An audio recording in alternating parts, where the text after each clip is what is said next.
Kuya Cheng, sino ang nagpainit ng ulo ng ating Panginoon? Nangangahas ka bang makialam sa mga usapin ng Panginoon? Gusto mo na bang mamatay? Sa totoo lang, ang ating boss ay ang makapangyarihang Panginoong Yeshao at ang kanyang pagkakakilanlan sa publiko ay ang tanging tagapagmana ng pamilyang G sa lungsod ng Jin na si Ji Yuan. Kontrolado niya ang lahat ng panig sa lungsod. Sino namang hangal ang maglalakas loob na kalabanin siya? Ang ating Panginoon ay tinulugan ng isang babae at pinipilit pa siyang managot.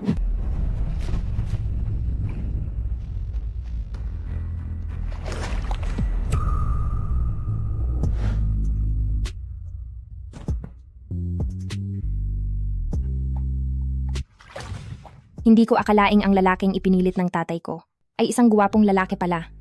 Kahit hindi ko masyadong makita ang mukha niya, ayos naman ang kanyang katawan. Wala akong interes sa mga babae. Lumayas ka na ngayon kung gusto mo pang mabuhay.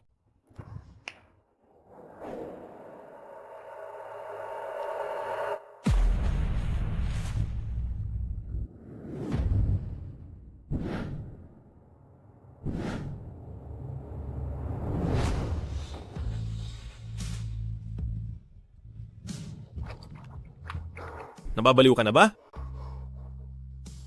Hindi ako aalis. Ikaw ang lalaking gusto kong makasama sa kama. Kung hindi mo kaya, ay pwede na ring magkunwari ka na lang.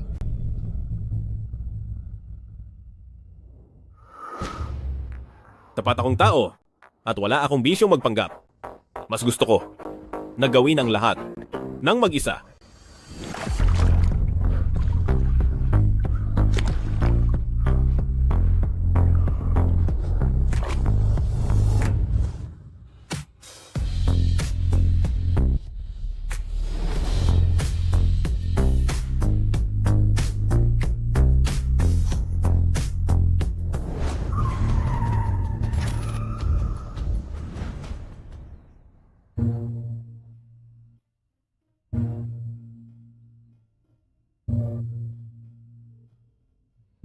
Hoy Chengming, pakiimbestigahan ang nangyari kagabi. Presidente G, may masamang balita.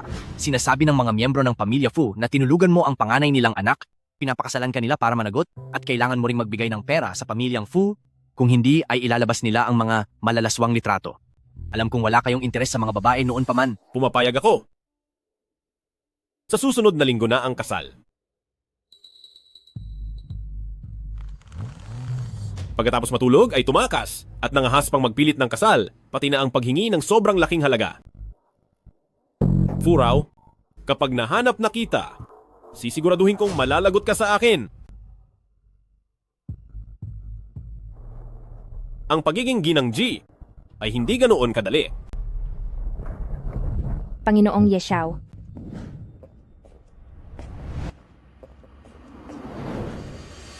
gusto ko sanang humingi ng tulong para itigil ang kasal. Ititigil natin ang kasal ni Ji Yuan.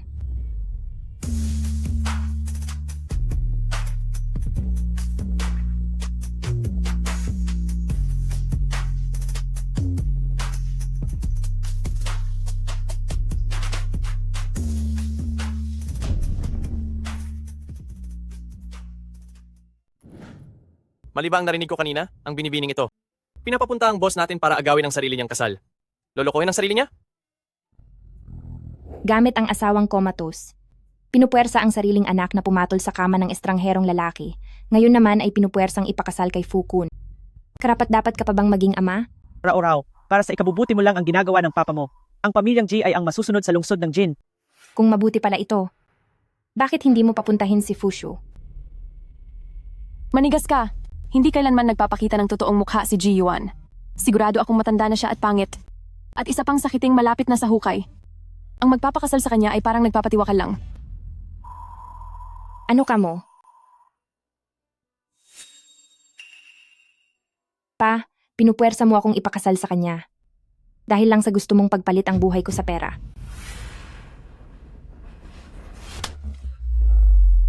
Ano ngayon? Putol na ang pondo ng ating pamilyang Fu kaya kailangan mong gumawa ng paraan para makakuha ng pera mula kay Ji Yuan. Kung hindi, hindi ko masisiguro ang buhay ng komatos mong ina.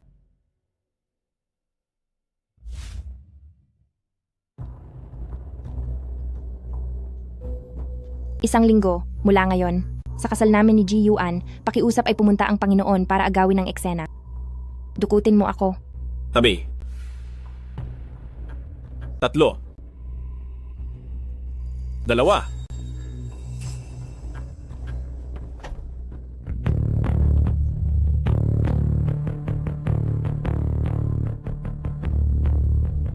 Ang maglakas loob na sumira sa kasal ko. Hindi ako naniniwala na sa mundong ito ay may mga taong hindi takot mamatay.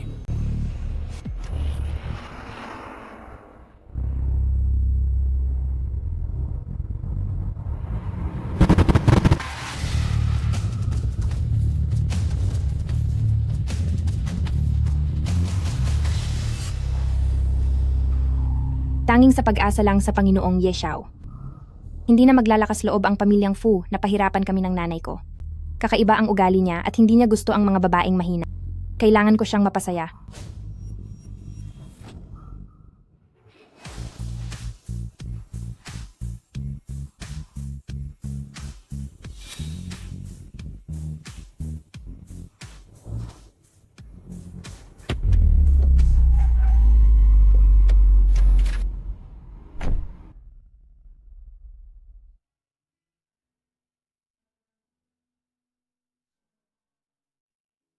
Hindi ba't hindi ka takot mamatay kanina?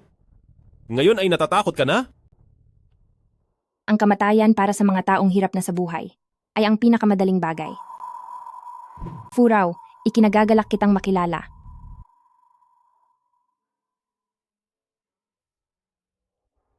Bakit pamilyar na pamilyar ang kanyang mga mata?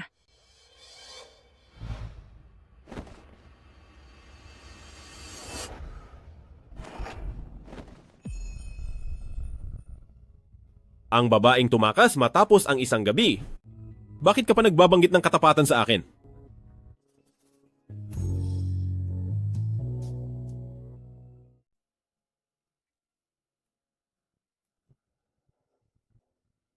Panginoon, pwede na kayong maging isang sikat na artista. Hindi kayo mukhang galing sa sindikato. Wala na. Hindi niya talaga ako maalala.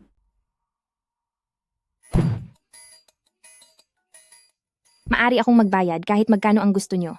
Kahit magtrabaho ako habang buhay ay babayaran ko iyon. Mukha ba akong gipit sa pera?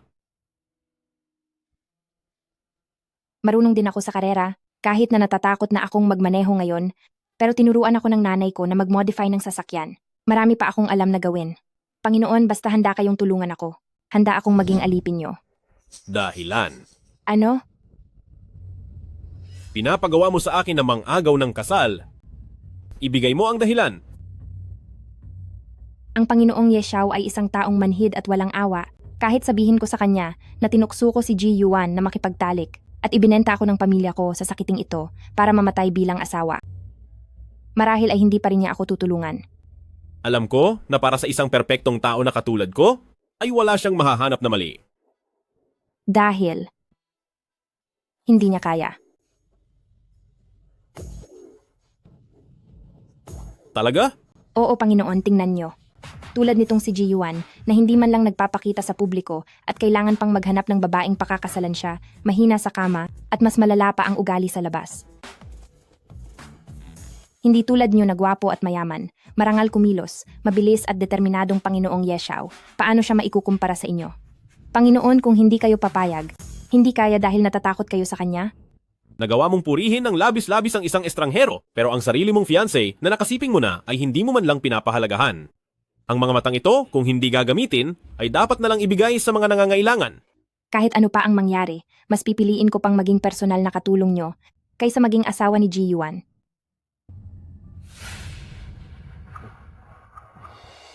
Sige, pumapayag ako. Ano?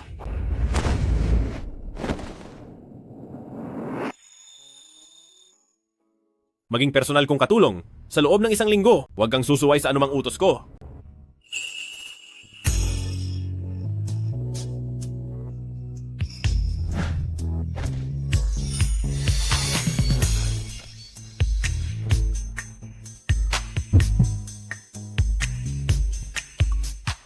Kapag nakapag-desisyon ka na ay kontakin mo ako.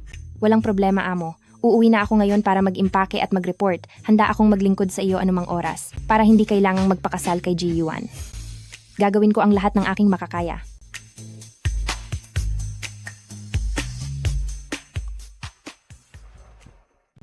Presidente G. Presidente G, wag na po kayong magalit. Ang tungkol sa ating pagiging lihim ay palaging napakahigpit. Hindi niya alam na kayo ang Panginoong Ye Xiao, kaya normal lang iyon. Siya ay, Ang daming tao ang nakapila para lang pakasalan ako, pero siya ay wala talagang utang na loob. At ginagawa ang lahat para pagtaksilan ako. Matapos akong sipingan ay tumakas na siya. Sisiguraduhin kong magsisisi siya. ano po ang balak ninyong gawin? Ang unang bagay na dapat gawin ay...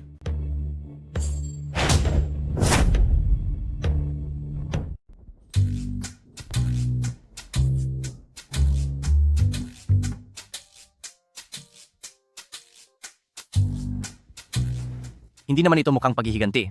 Itong paghihiganti na ito. Pwede bang ipaghiganti mo rin ako ng husto? Napakakitid ng isip mo. Habang pinapakita ko ang kabutihan ko kay Fu Rao bilang si Ji Yuan, para malaman ng lahat ang aking sakripisyo at pagmamahal sa kanya, ay lalo lang masisira ang dangal ni Fu Rao kapag trinaydor niya ako. Dalhin niyo ang lahat ng ito sa pamilyang Fu. Opo. Halatang nahulog na ang loob mo kay Binibining Fu. Ma, sisiguraduhin kong magugustuhan ako ng Panginoon para matulungan niya akong sirain ang kasal na ito kapag nasa ilalim na ako ng proteksyon niya. Hindi na mangangahas ang pamilyang Fu na pigilan akong isama ka. Kaming dalawa, siguradong magsasama kami ng mapayapa.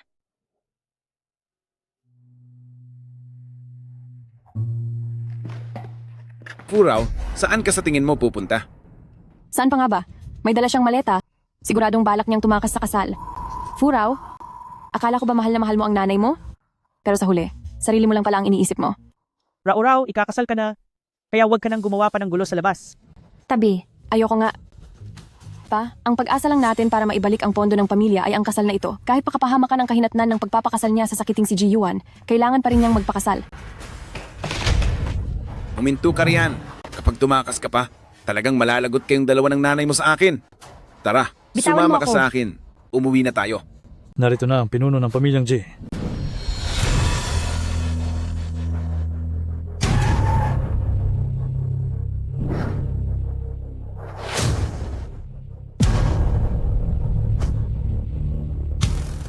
Bakit nandito si Ji Yuan? Batiin natin siya. Ay, ang mapapangasawa ng anak ko. Paumanhin po, ayaw makakita ng kahit sino ni Presidente G. Anong ayaw makipagkita? Siguradong natatakot lang siyang magpakita, di ba? Matanda na at pangit pa. Umaasa pa sa mga babae. Bagay na bagay talaga kayo ni ate. Sa utos ni Presidente G, ang mga ito ay mga regalong bago ang kasal para sa magiging ginang.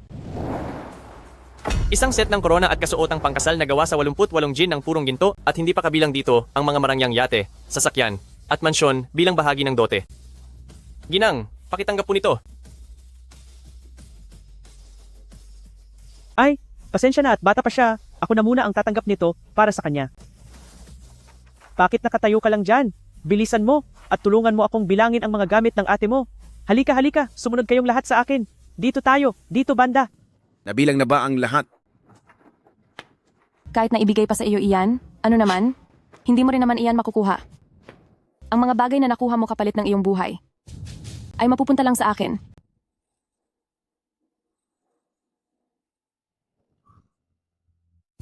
ang plastic mo, masyado ka na siguradong nanonood ng mga serye tungkol sa mga mayayamang boss, no? Ano bang espesyal sa pagpapakitang gilas gamit ang pera?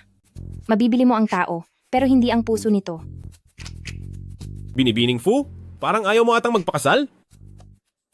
Gusto niya. Siyempre payag siya. Huwag kayong mag-alala. Sisiguraduhin naming babantayan namin siya. Kapag nagtangka siyang tumakas bago ang kasal, babaliin ko ang mga binti niya. Ang babae ni Ji Yuan, walang sinuman ang may karapatang limitahan ang kanyang kalayaan. At lalong walang may karapatang saktan siya. Sige.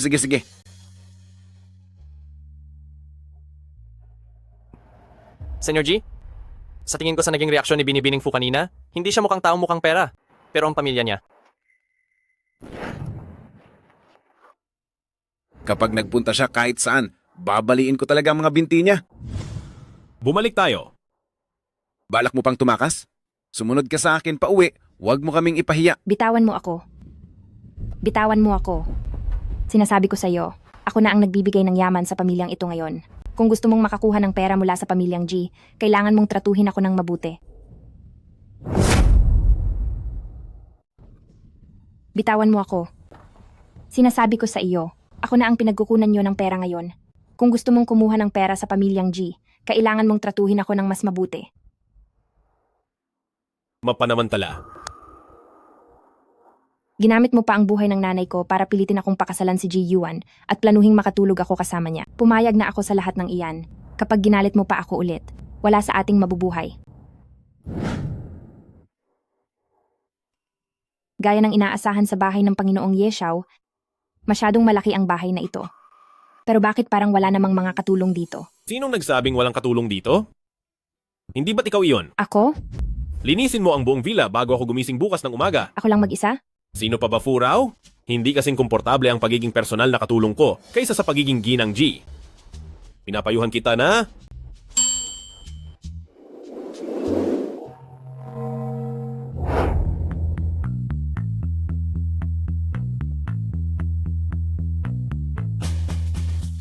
Ano bang ginagawa mo?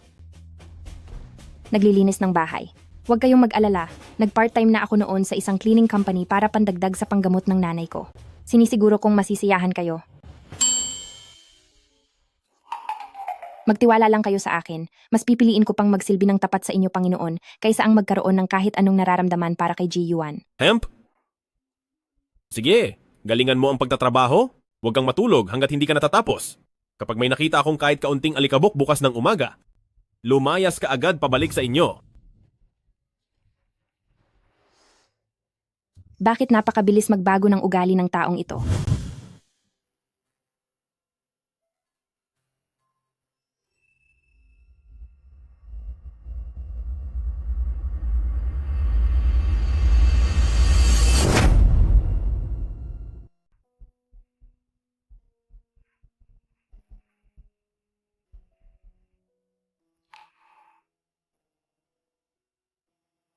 Ang modelong ito, Ito ang unang modelong binili ng Panginoon noong bata pa siya. Akala ng ama niya ay nakakasira ng ambisyon ang mga kotseng panlaro, kaya binasag niya ito. Kahit na hindi na ito pwedeng ayusin, ay ito pa rin ang pinakainiingatan ng Panginoon. pinakainiingatan? Oo,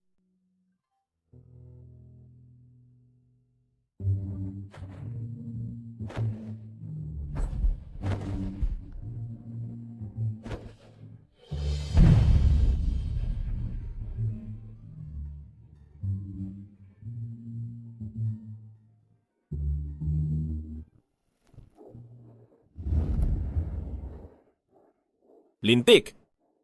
Nagawa ng babaeng ito na kontrolin ang emosyon ko ng ganoon kadali. Tinutukso niya ako? Siguradong sinasadya niya ito. Chengming, imbestigahan mo agad ang lahat ng impormasyon tungkol kay Furao. Yung pinakadetalyado hanggat maaari. Furao?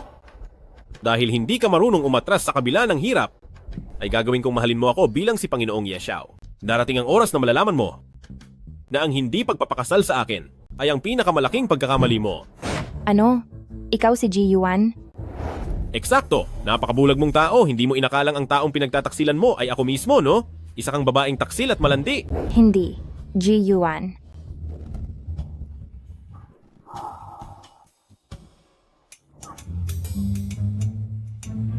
Furao? Siguradong pagsisisihan mo ito.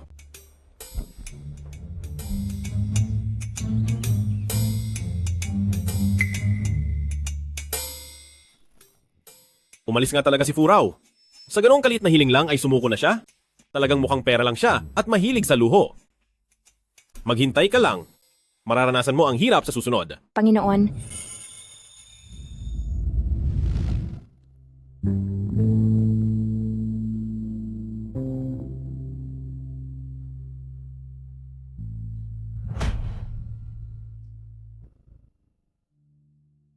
Panginoon,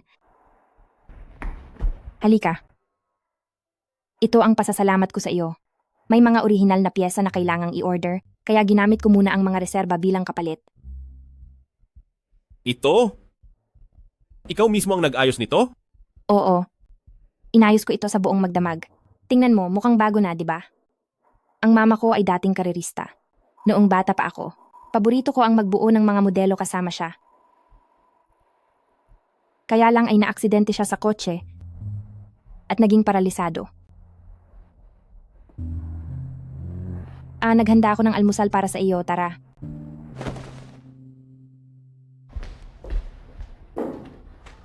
Ikaw ang gumawa ng lahat ng ito? Oo naman, sige tikman mo.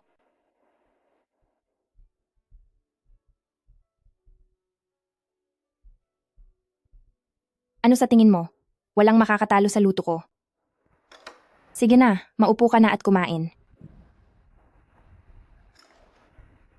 Hindi ko akalain na talagang pinaglaanan mo ako ng panahon. Wala lang iyon. Panginoon, basta't handa kang itigil ang kasal at tulungan akong sirain ang pag-iisang dibdib na iyon, hindi lang pag-aayos ng modelo, kahit eroplano ay aayusin ko para sa iyo. Talaga bang ayaw mong pakasalan si Ji-Yuan? Mayroon ba? Mayroon ba kayong hindi pagkakaunawaan? Walang anumang mali, puro pagkamuhi lang. Isang gabi lang kaming natulog ng magkasama at masyado na siyang nagmamadaling pakasalan ako. Siguradong mayroon siyang lihim na sakit dahil takot siyang ipagkalat ko ito. Kung magaling ba siya sa kama, hindi ko na maalala. Siguradong hindi iyon maganda. Hay, ang makisama sa ganyang klaseng lalaki ay parang pamumuhay ng isang monghe. Tama na. Panginoon, ano ang nangyari, Panginoon? Hindi ba masarap ang pagkain? Kahit saan ay hindi ako nasisiyahan. Bumalik ka na sa kwarto mo ngayon din at mawala ka sa harap ko. Pwede na ba akong magpahinga?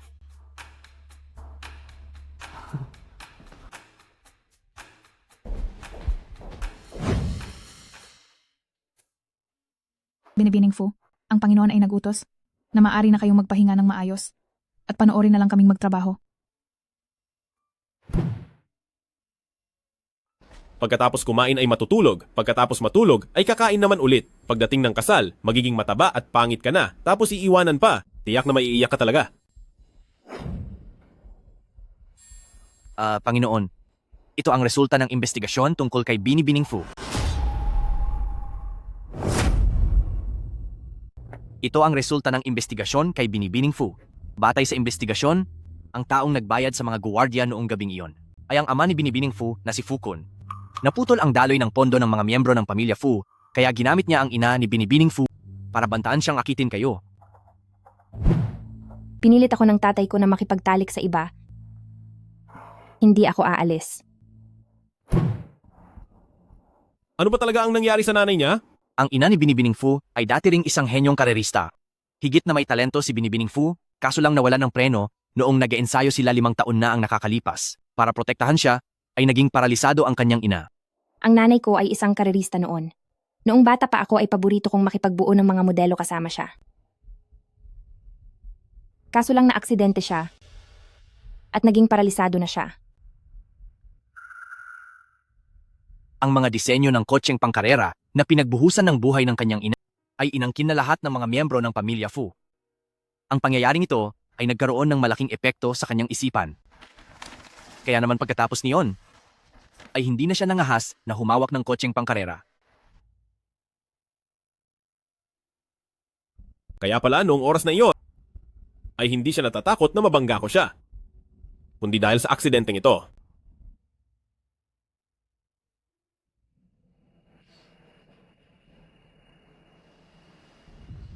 Narito tayo sa karerahan. Bakit mo ako dinala rito? Sumakay ka sa kotse. Ano? Sinuri ko na ang impormasyon tungkol sa iyo. Sumali ka na sa mga kompetisyon at nakapagmaneho na ng kotseng pangkarera. Paano kung mawalan ng preno? Nay! Nay, gumising ka po, Nay. Nay! Ngayong araw, ayaw kung ako ang magmaneho, uupo ako sa tabi mo. Kailangan ko siyang mapasaya para mailigtas ko ang sarili ko at ang nanay ko.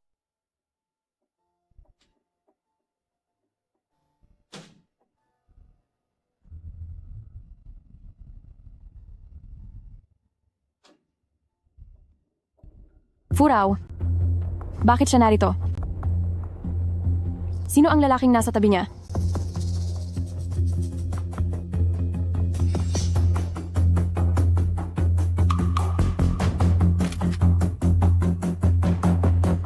Tulungan mo akong pakialaman ng sasakyan sa number 1. Para maturuan ng leksyon ang mahal kong ate.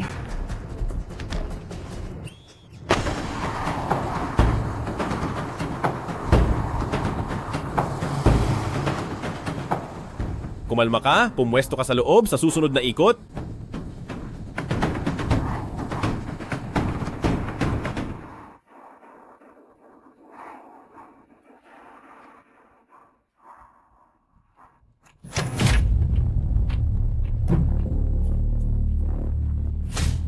Maghanda para sa emergency, nawalan ng malay ang pasyente. Kasalanan mo ang lahat.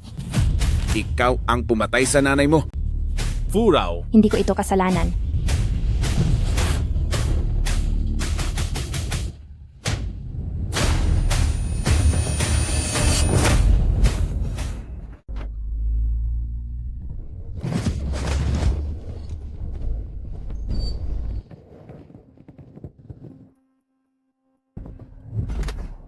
Senyor G, kamusta ka? Senyor G, Ibig kong sabihin ay, nag-aalala talaga ako ng sobra.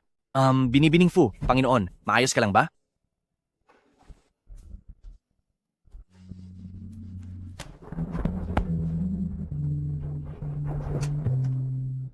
salamat.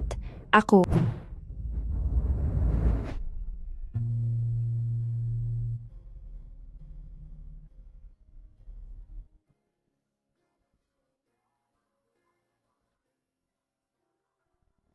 Bukas na ang kasal. Panginoon, kukunin mo ba ako sa gitna ng kasal?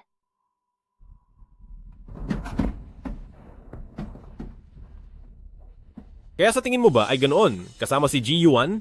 Masama na mas pipiliin mo pang sirain ang iyong reputasyon, magtiwala sa isang estrangherong lalaki, kaysa sa magpakasal sa kanya? Siyempre, ang pagpapakasal sa kanya ay parang paghahanap lang ng kamatayan. Lalo na at ngayon. Noong una ay hindi ko gustong pakasalan si Ji Yuan dahil lang sa takot akong mamatay. Pero ngayon,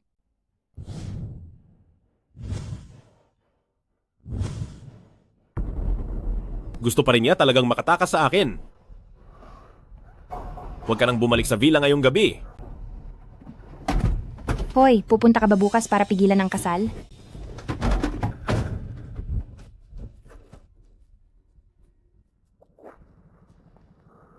Furaw, magpapakasal ka na pero nakikipaglandian ka pa rin sa ibang lalaki. Malapit na ang kasalan. Walang magandang mangyayari sa iyo kung lolokohin mo ang pinuno ng angka ng G. Humanda ka sa akin.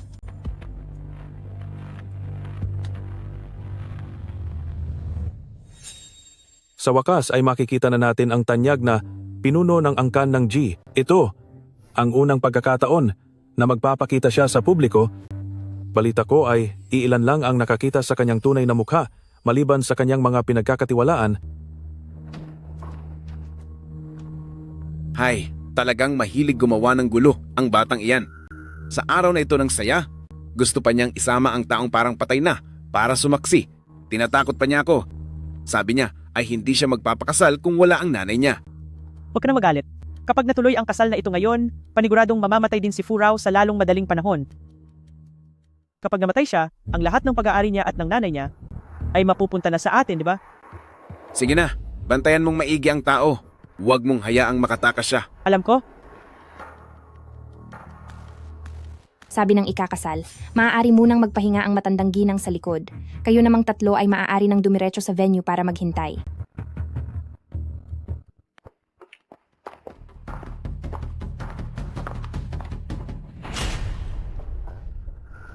Bakit parang pamilyar ang boses ng waiter na iyon kanina? pamilyar?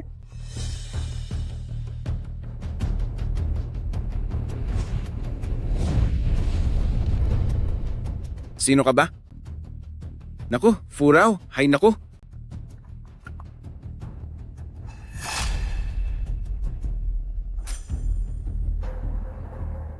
Kilos na.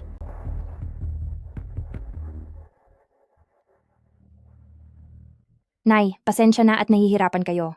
Kahit pumarito o hindi ang Panginoon para tulungan ako ngayong araw, hinding-hindi ako magpapakasal. Gusto nilang ipakasal ako kay Ji Yuan para mamatay at pagkatapos ay kuhanin din ang buhay niyo, managinip sila.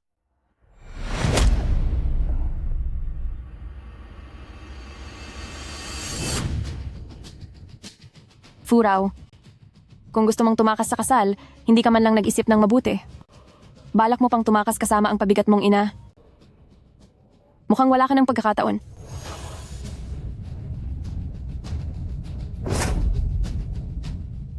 Pumunta ka rito. Wala kang delikadesa bago ang kasal. Kung kani-kanino ka sumasama, ipinapahiya mo ng husto si Sr. G. Ngayon naman ay nagagawa mo pang tumakas sa kasal. Gusto mo bang sirain ni Sr. G ang ating kinabukasan? Isang malaking swerte na pakakasalan ka ni Sr. G. Hambog na nilalang. Ang lakas ng loob mong tumakas sa kasal ni Sr. G. Kapag nagalit si Sr. G, malamang pati kami ay madamay rin. Tama, hindi natin dapat hayaang makatakas ang babaeng ito.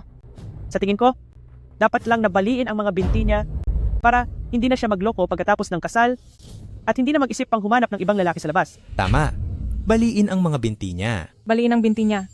Kahit ano namang mangyari, papakasalan ka ni Sr. G para lamang ito sa formalidad. Makakapag-asawa ka pa rin kahit bali ang mga binti mo. Papa,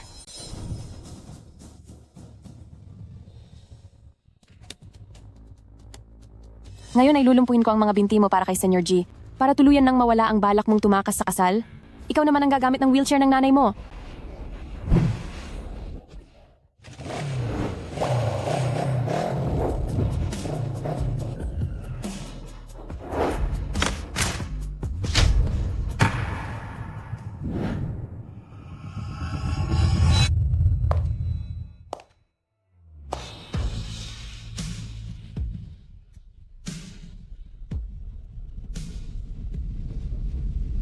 Nandito na si Sr. G.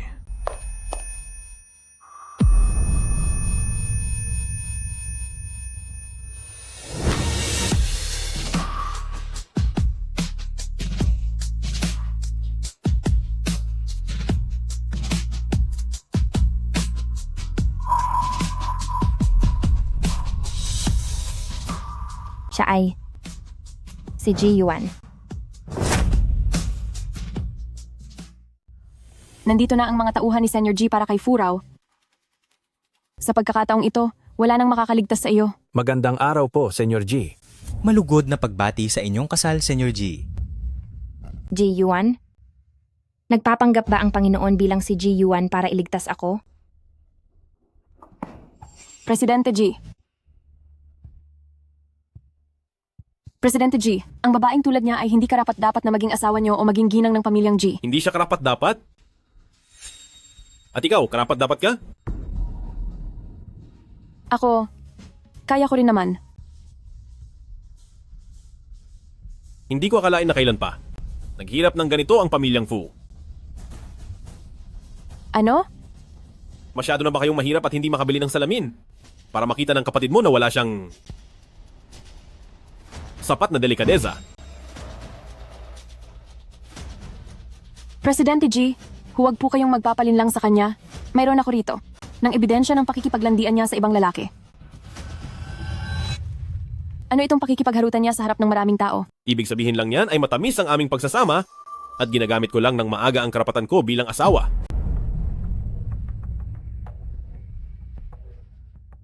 Ang tinutukoy mong ibang lalaki at ang nasa marriage certificate ay iisa. Sa madaling salita, ako iyon, Ji Yuan.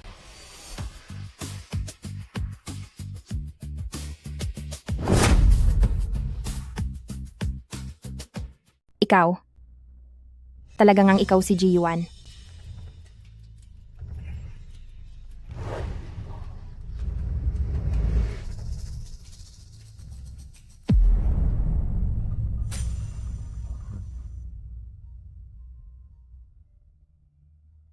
Presidente G, hindi ko po alam na kayo pala iyan.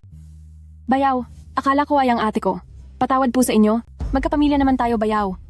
Para rin naman sa ikabubuti niyo ang ginagawa ko. Mabuti naman at magkapamilya tayo. Nagagawa mo pa akong tawaging bayaw? At ang lambing pa ng pagkakasabi mo. Bibigyan kita ng isang kasunduan sa kasal bilang pasasalamat ko sa iyo. Ano? Ang batang tagapagmana ng grupong Shengshi, ano sa tingin mo? Sayang lang at ipinanganak siyang tanga at isa pa siyang uhaw sa dugo at bayolenteng lalaki. Ipapadala kita sa kanya at magsisilbi kang regalo. Hindi! Bayaw, nagbibiro. Kalad ka rin palabas. Kalang siguro bayaw. Kung hindi ito Imposible. tatanawin ng ikalawang binibining Fu bilang utang na loob, huwag niyo kaming sisihin sa gagawin namin. Hindi Ate. marunong Ate, tulungan mo ako. Bayaw, patawad po. Nagkamali ako. Siya nga talaga si Ji Yuan at kasing bagsik nga siya ng mga sabi-sabi. Kaya pala handa siyang tulungan ako dahil bahagi lang pala ito ng kanyang plano. Niligtas niya ako para lang wala na akong matakbuhan pa. Furao, Huwag kang lalapit.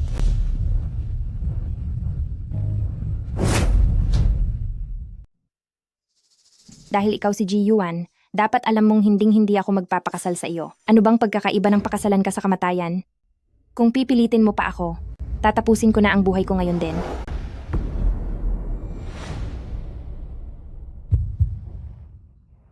hindi ako si Ji Yuan. Pinalitan ko ang batang iyon? Wala siyang kaalam-alam na nandito ka.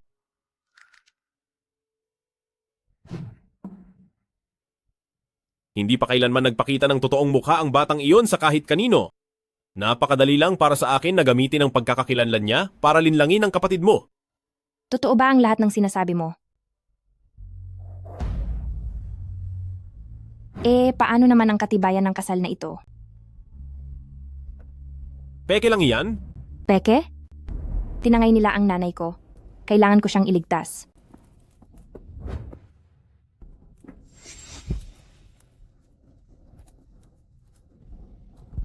Senyor Ji, bakit hindi niyo po sinasabi kay Binibining Fu na kayo po talaga si Ji Yuan?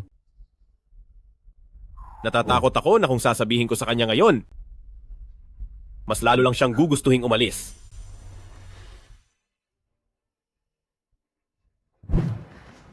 Furao.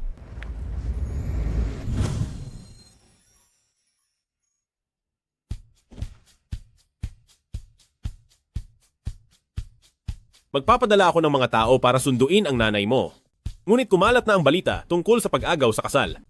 Kung hindi ka mananatili sa piling ko at magpapanggap na totoo ang lahat, hindi ka pakakawalan ng pamilyang Ji at pamilyang Fu.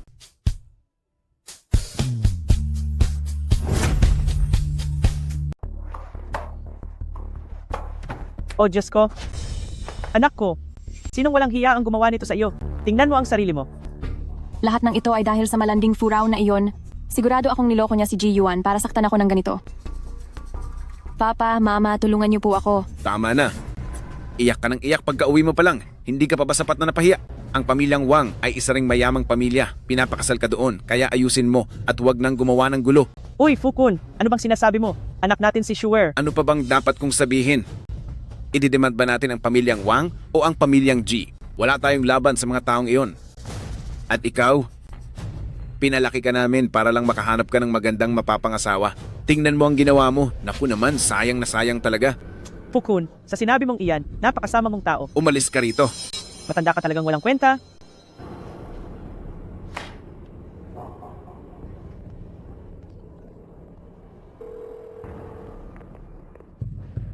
Matandang Ginoong Ji, ako po ito.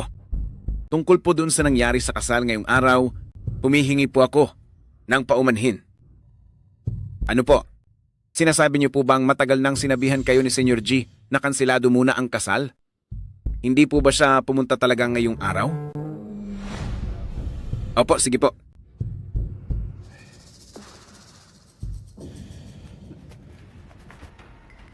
Ikaw talaga, naku. Ano bang ginagawa mo? Hindi man lang pumunta si Ji Yuan sa kasal ngayong araw. Ang taong nakita mo ay hindi siya. Niloko ka lang ni Furao. Siguradong mag-iingat na sila sa atin ngayon. Wala na tayong pagkakataon pang gawan ng masama si Furao. Nakakapanghinayang talaga. Anong dapat ikatakot? Mabuti na lang at nasa kamay pa natin ang mga disenyo ng nanay niya. Yun ang pinaghirapan ng kanyang ina. Si Furao, tiyak na babalik siya. Itong si Ji Yuan, matapos ang gulo sa kasal ngayong araw, ayaw pa rin niyang kanselahin ang kasunduan. Baka naman gusto talaga niyang mamatay ako. Ano ang iniisip mo? Panginoon, ngayong araw ay nagpanggap ka bilang si Ji Yuan at gumawa ng ganito kalaking gulo. Kung gusto niyang maghiganti sa iyo, magiging delikado ka ba? Bakit? Nag-aalala ka ba sa akin?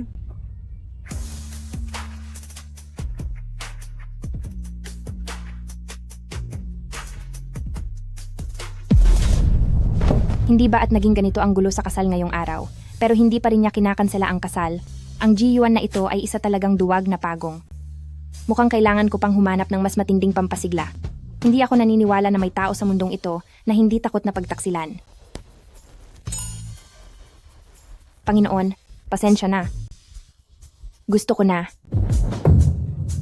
Gawing totoo ang lahat.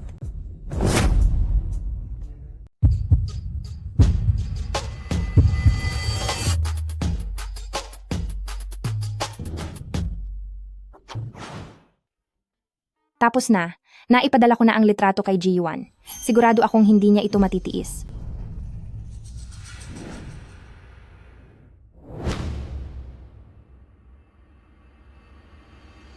Hindi niya iyon matitiis.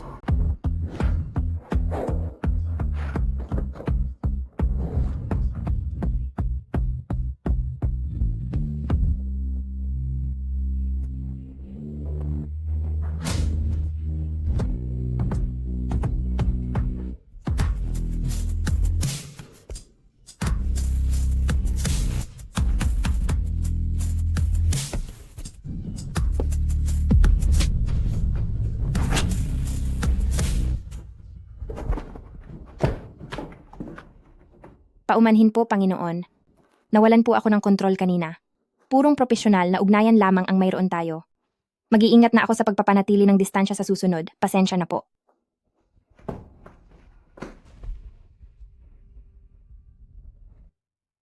Nay, ngayong tinutulungan na tayo ni Panginoong Yeshao, sa wakas ay hindi ko na kailangang mag-alala na masasaktan ka.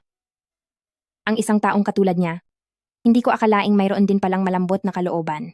Pero mayroon ba talagang taong karapat-dapat pagkakatiwalaan? Mahal na mahal mo noon si Fukun. Sinuportahan mo siya para marating ang kaniyang karera ngayon, pero nagawa niya tayong iwanan ng kaniyang asawa at anak, at itinulak tayo sa kawalan ng matitirhan. Nay, ang mga disenyo mo ng kotseng pangkarera ay nasa pamilyang Fu pa rin. Tiyak na mababawi ko ang mga iyon para sa iyo. Hinding-hindi ko hahayaang angkinin nila ang pinaghirapan mo.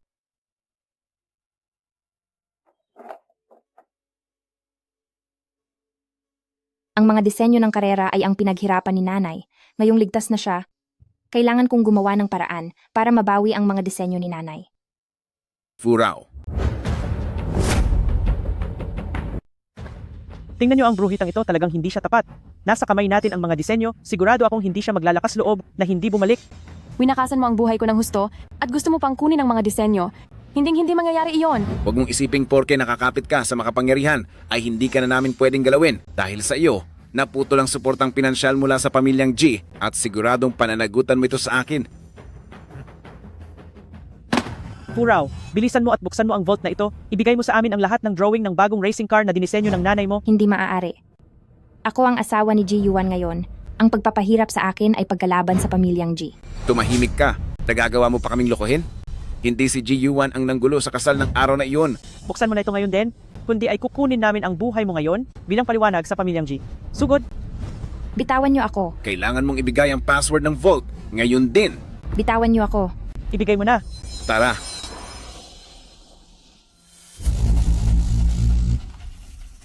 Ang plaka ng sasakyang ito.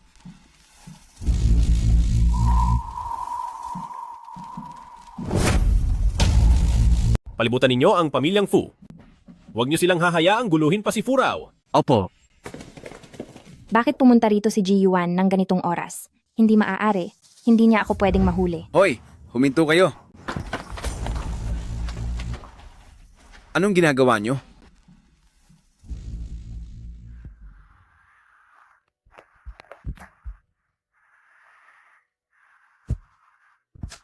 Nay, sa wakas ay nakuha ko na muli ang lahat ng pinagpaguran mo.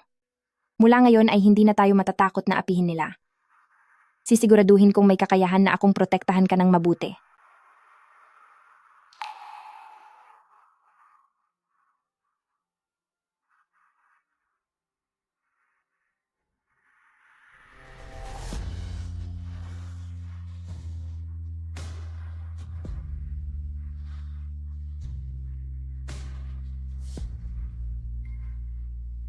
Lord, bakit po kayo rito? Iuuwi na kita.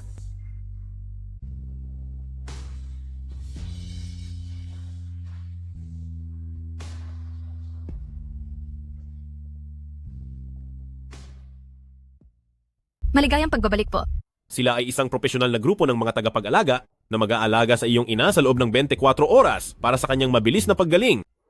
Lord, masyado na po akong nakakaabala sa inyo. Ayaw ko na pong makadagdag pa. Ayaw ko nang tinatanggihan ako. Napakalamig kanina, kaya maligo ka na agad ng mainit na tubig dahil kapag nagkasakit ka at naapektuhan ang trabaho, babawasan ko ang sahod mo. Maraming salamat sa iyo.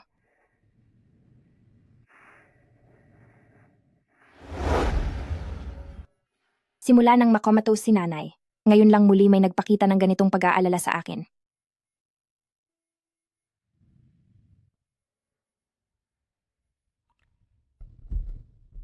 Huwag kang malikot.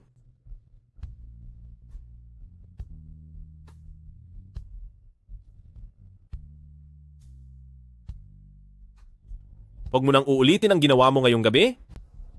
Sabihin mo lang sa akin ang kahit ano at sasamahan kita. Pero sa mga nakaraang taon ay natutunan ko na kung paano protektahan ang aking sarili. Pero gusto kitang protektahan? Pwede ba? Kung ang pinakasalan ko lang sana ay hindi si Ji Yuan, kundi ang Lord, napakaganda sana.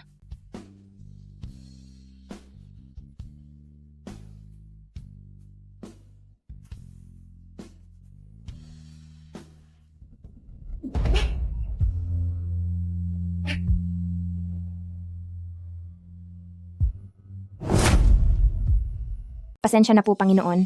Biglang sumama ang pakiramdam ng aking tiyan. Pwedeng lumabas muna kayo sandali, pasensya na po talaga. Habang hinahalikan ko siya, ay naduduwal siya.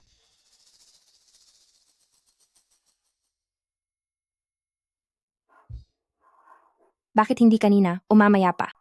Kundi ngayon pa talaga ito nangyari. Furao, panira ka talaga ng moment. Hindi pwede ito. Kailangang magpatingin sa ospital bukas.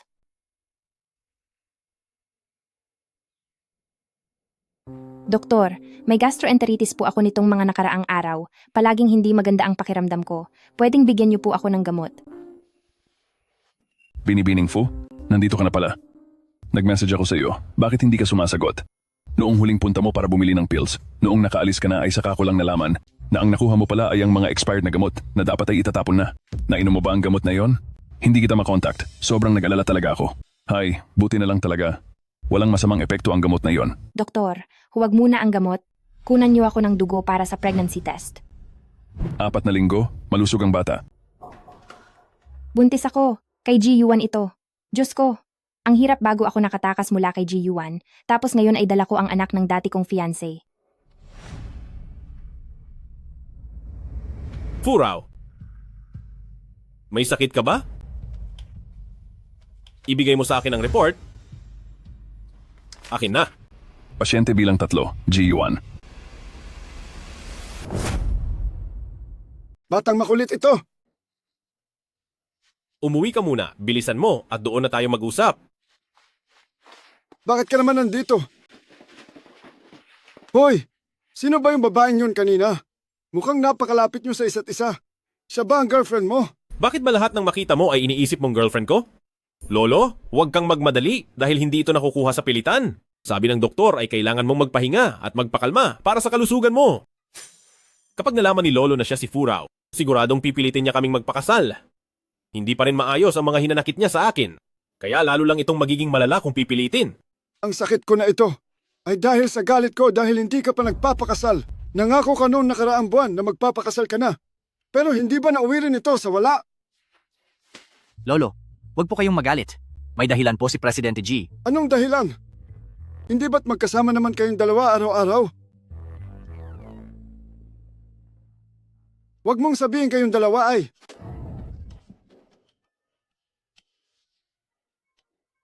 Kahit ikaw ay hindi rin, bukas ang isip ni Lolo. Ang inaalala ko lang ay kapag wala na ako, ay wala nang mag-aalaga sa iyo. Lolo, sa lakas mong iyan, siguradong aabot ka ng 100 taon. Huwag mo akong tawanan. Kapag pinagbigyan kita, lalo kang sumasobra. Halika rito. Halika rito! Dahan-dahan lang. Magdadalawamput-walong taon ka na, kaya kailangan mo nang bigyan ako ng apo. O kung hindi ay, ako mismo ang maghahanap ng mapapangasawa mo. Tandaan mo yan. Huwag ka nang magalit. Ang lakas talaga ng kamay mo. Talagang hindi ka natututo.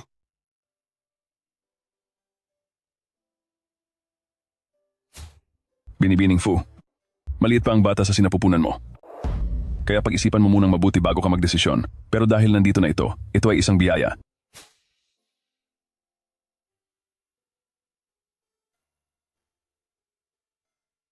Anong ginagawa niya? Mukhang gumagawa ng mga paper crane ng madam. Tinatanong din ng madam ang tungkol sa kaarawan nyo noong nakaraang araw. Posible kaya na regalo ito para sa inyo? Isip bata. Bakit kulay rosas? Panginoon. Kinakabahan siya. Siguradong regalo nga ito. Kahit hindi niya aminin. Alam kong mahalaga pa rin ako sa kanya. Huwag ka nang magpuyat sa paggawa niyan. Matulog ka na ng maaga. Oo nga pala. Maganda rin naman ang kulay rosas.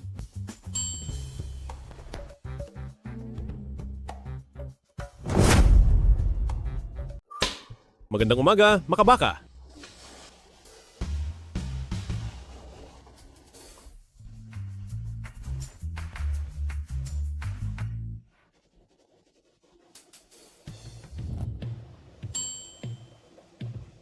Maligayang kaarawan.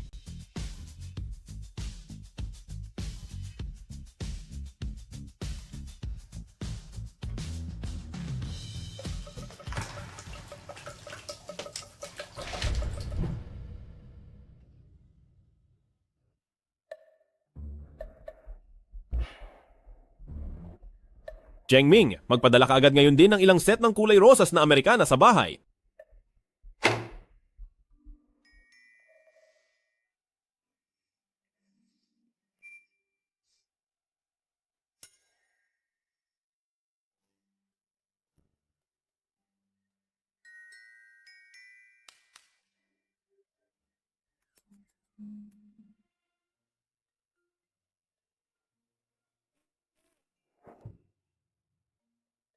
Magandang umaga po, Panginoon. Umaga. Ano bang nangyayari sa kanya ngayon? Bakit kakaiba siyang makangiti sa akin?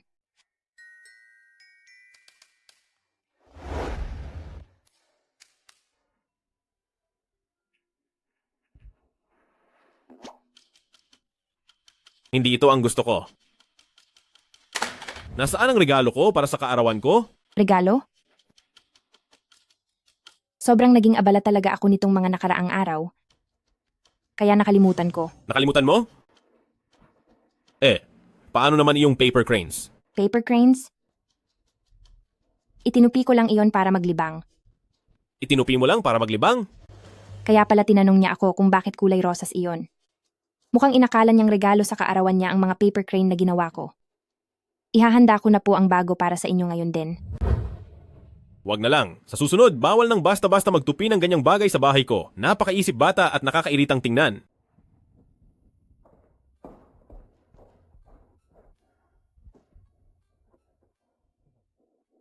Binibining Fu, Ha? bago pumanaw ang madam, binibigyan din niya siya ng mga paper crane tuwing kaarawan niya.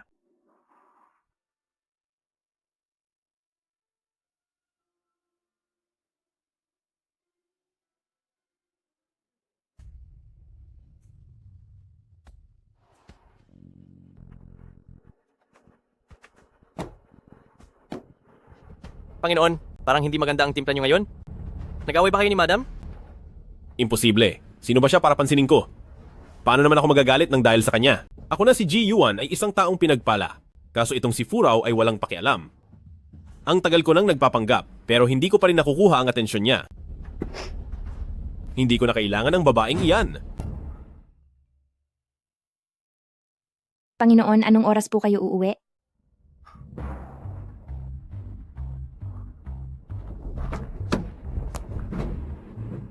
Panginoon, saan po kayo pupunta? Uuwi.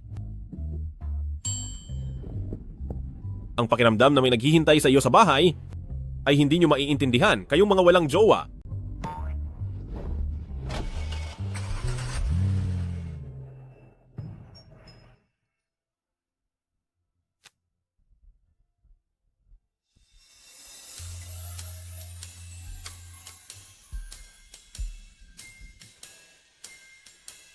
Maligayang kaarawan. Maligayang kaarawan. Bilisan natin at kailangang matapos ang cake bago mag alas 12, hipan ang mga kandila, kundi ay hindi matutupad ang hiling mo. Isip bata? Tara na.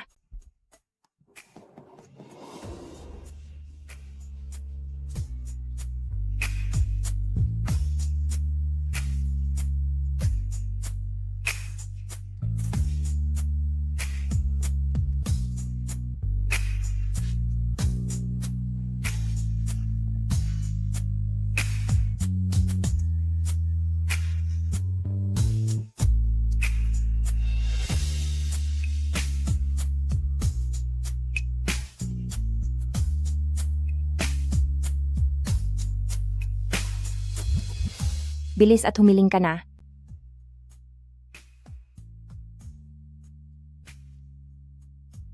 Tayo ang magkasamang gumawa ng cake. Ibibigay ko sa iyo ang kalahati ng hiling ko. Bilis! Kung magkakatotoo man ang mga hiling, sana ay magising na si nanay sa lalong madaling panahon. At sana ang ganitong oras ay tumagal pa ng kaunti. Sana ay matupad ang lahat ng mga hiling mo.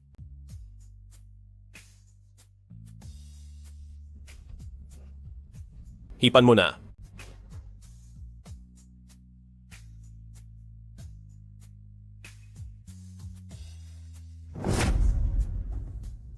Furaw.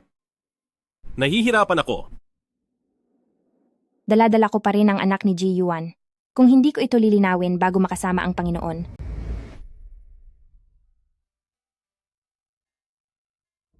Panginoon, bigla kong naisip na may kailangan pa akong asikasuhin.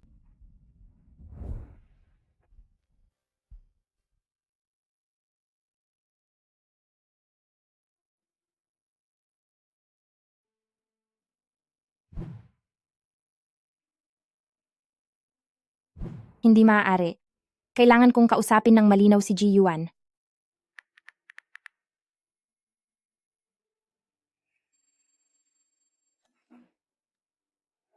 Bakit kaya nag-message sa akin si Furaw? Senyor Ji, gusto ko sana kayong makatagpo para mag-usap. Magkikita tayo.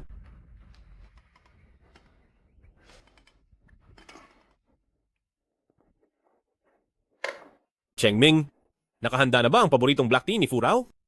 Pati na rin ang mga paborito niyang merienda, huwag mong kalilimutan. Huwag kayong mag-alala, Senyor G. Nakahanda na ang lahat. Ang mga paboritong pagkain at inumin ni Madam, pati na ang mga gagamitin ninyo sa pag-amin.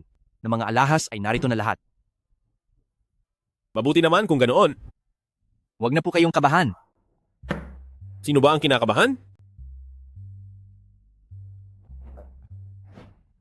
Sa tingin mo, ano kaya ang sasabihin sa akin ni Furaw? Magagalit kaya siya kapag nalaman niya ang tunay kong pagkatao mamaya? Senyor Ji,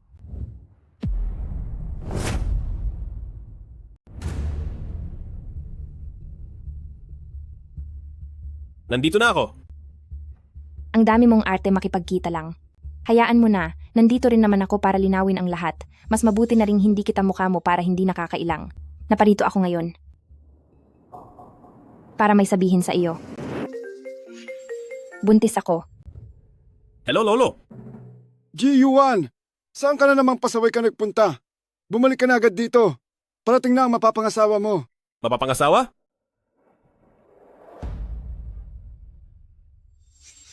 Senyor G, okay lang po ba kayo? Anong sabi mo? May nararamdaman man tayo sa isa't isa o wala, siya pa rin ang tatay ng bata. Kahit hindi ko siya gusto, hindi ko pwedeng ipagkait sa bata ang karapatang magkaroon ng buong pamilya dahil lang sa sarili kong nararamdaman. Ang gusto ko lang itanong ay, kung anong tingin mo sa pagpapakasal nating dalawa? Pumayag siyang magpakasal kay Ji Yuan. At balak pa niyang puntahan si Lolo. Pagkatapos ng matagal nating pagsasama, wala ba talaga akong dating sa iyo? Malalaman mo rin ang sagot sa lalong madaling panahon. Gusto kong makita ang magiging reaksyon mo kapag nalaman mong ako si Ji Yuan. Kung ano ang mararamdaman mo. Uy, Senyor G. Senyor G. Mukhang wala siyang balak panagutan ito. At wala siyang pakialam sa pagdating ng batang ito. Manling, medyo masama lang talaga ang ugali ng apo kong pasaway na yon. Pero bukod doon, ayos naman ang lahat sa kanya. Lolo, sabi mo parating na ang mapapangasawa ko. Nasaan na siya? Hindi ba't narito lang siya at nakaupo? Hayaan mong ipakilala kita. Siya ang pinili kong mapangasawa mo. Ang apo ng dati kong kasamahan sa armas na si Wu Manling. Kuyang Ji Yuan, kumusta po kayo?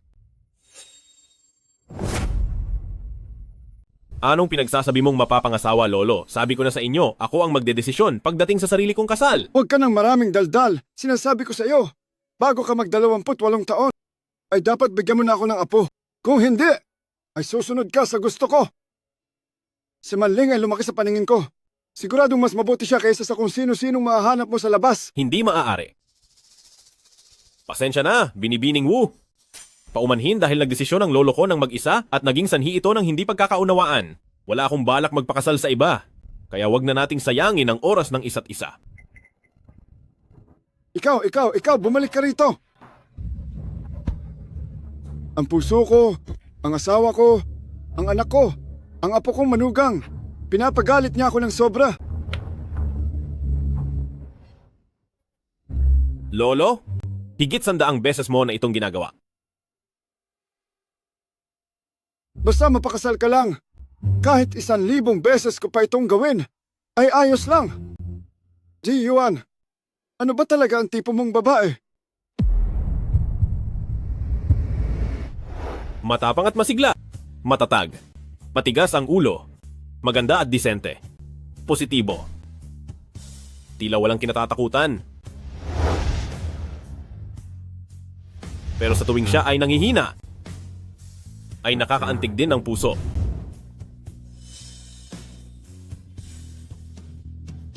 Hindi mo ba kayang maging mas espesipiko sa paglalarawan?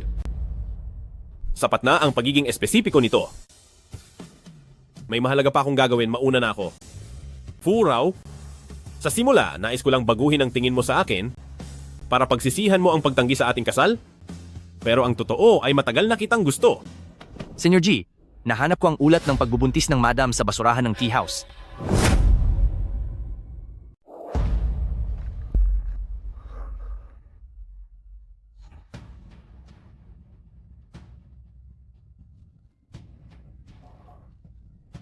Kaya pala nung hinalikan niya ako at nasuka siya, hindi dahil nandidiri siya sa akin kundi dahil buntis siya. Kaya pala gusto niyang hanapin si Ji Yuan noon dahil buntis din siya. Cheng Ming, magiging tatay na ako. Nasaan siya ngayon? Senyor G, ginang-ginang. Nasa OBGYN siya ngayong araw. Mukhang nagpa-appointment siya para sa ngayong aborsyon.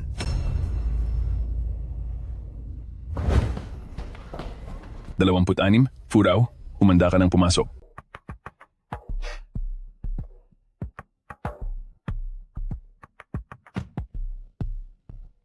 Huwag kang kabahan, unang beses mo naman ito, kaya normal lang na matakot.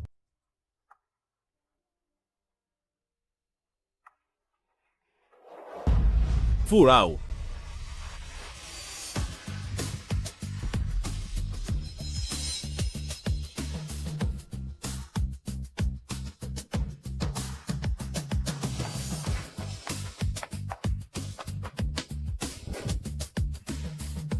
Nang walang pahintulot ko, hindi niyo siya pwedeng dalhin sa loob. Panginoon, Ano bang problema mo? Bawal ang maingay sa ospital. At wala ring karapatan ang ibang tao na magdesisyon para sa ina ng bata. Ako ang ama ng bata, bakit wala akong karapatang magdesisyon?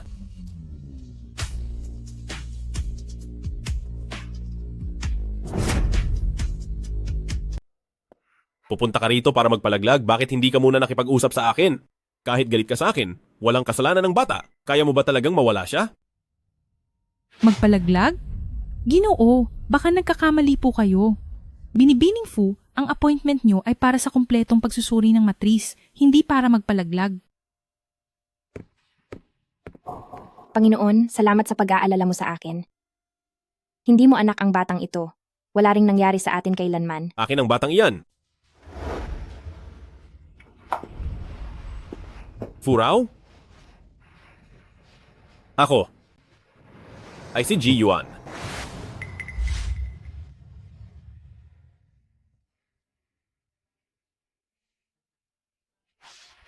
Patawad? Niloko kita. Panginoon, ano bang sinasabi mo? Papaanong naging ikaw ang tatay ng bata? Ako. Ay si Ji Yuan. Panginoong Ye Xiao. Ji Yuan. Niloloko mo lang pala ako sa simula pa lang.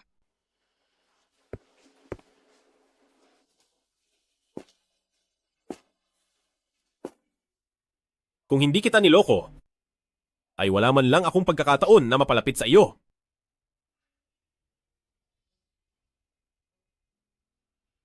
Kasinungalingan lang ang kasunduan sa kasal, hindi ko pakakasalan ang babaeng hindi ko naman mahal. Kaya gumawa lang ako ng balibalita na kailangan ko ng babae para mabuhay. Kaya nagpanggap kang sakitin para lokohin ang buong lungsod. At nagpanggap ka ring Panginoon para lokohin ako.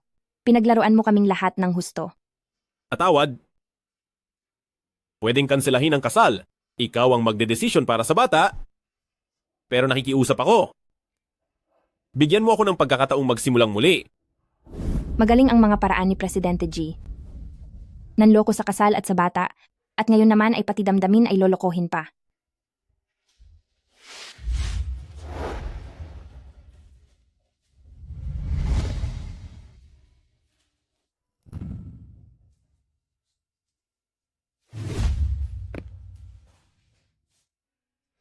Hindi ka pa ba uuwi?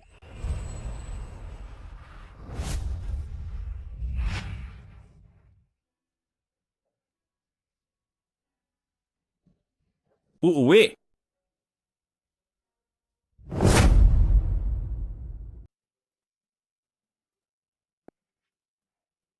Siyam na 5% lang ang silk content nito. Tawagan mo agad ang high-end workshop sa Italia para magpagawa uli gamit ang sukat ni Rauraw. Dapat ay 100% na ang silk content nito. At ito pa, itong Skin Future 377 na lotion para pumuti at hindi magkaplekas. Simula sa araw na ito, lahat ng kakainin, isusuot at gagamitin ni Rauraw ay dadaan muna sa pagsusuri ko. Ang asawa ni Ji Yuan ay siguradong magiging pinakamasayang babae sa buong mundo.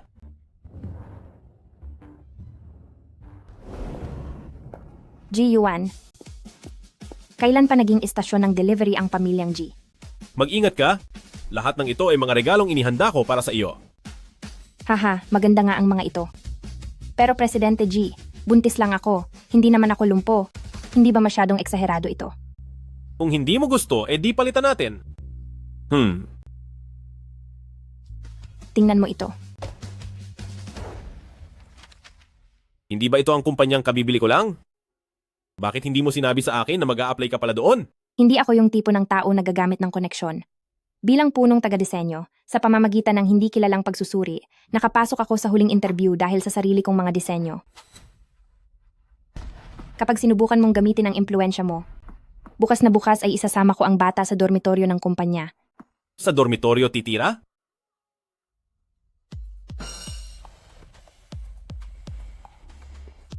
Hahayaan mo ba talaga akong matulog mag-isa sa bahay? At ito pa, bagong sasakyang binili ko para sa iyo. Napakaligtas niyan dahil mayroon itong mga shockproof na upuan. Isang intern lang ako, tapos gagamit ako ng sasakyan ng presidente papasok sa trabaho? Oo. Siguradong kakalat sa buong kumpanya bukas na isa lang akong babaeng binubuhay mo. Maiwan na kita. Teka lang.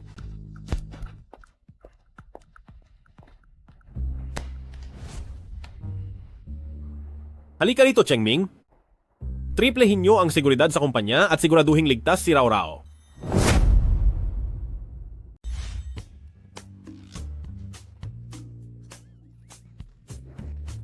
Ang bagong intern. Napakaswerte naman niya. Akalain mo, kapapasok lang sa kumpanya, pero nagustuhan na agad ang ideya niya. Bilisan mo nang tapusin ang creative proposal mo. I-upload mo na iyan para ma-present sa client mamaya.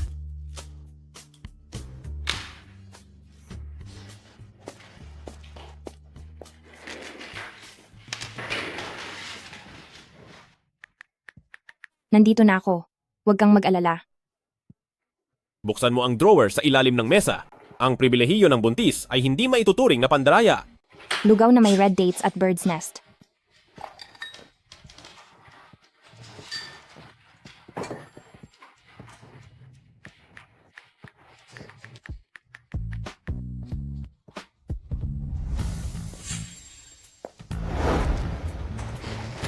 Uy, nandito na si Binibining Wu. Balita ko, siya ang direktor na mismong si matandang Ginoong G ang pumili. Baka nga, siya ang fiancé ni Presidente G.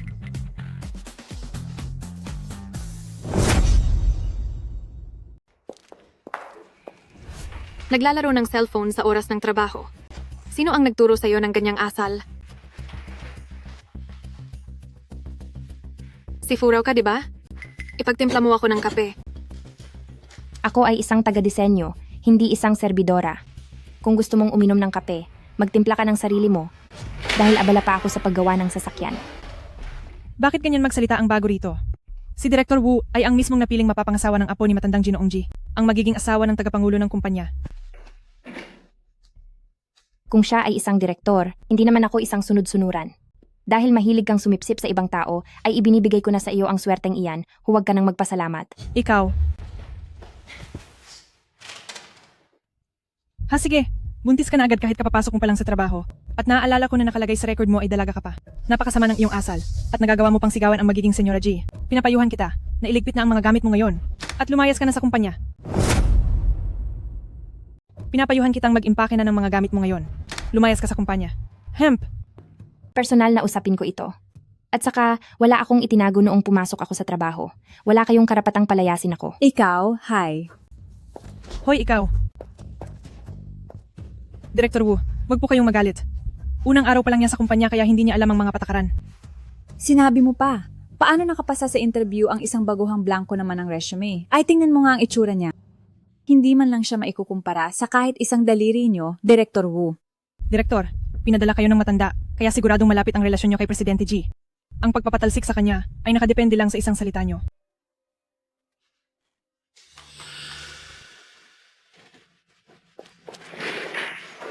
Maghihintay ako sa iyo sa bahay. Kaya pala ayaw akong pakasalan ni G1 ay dahil sa kanya. Pero ang nakapirmang pangalan sa sticky note ay malinaw na Panginoon. Posible bang ang batang nasa sinapupunan niya ay hindi talaga kay G1?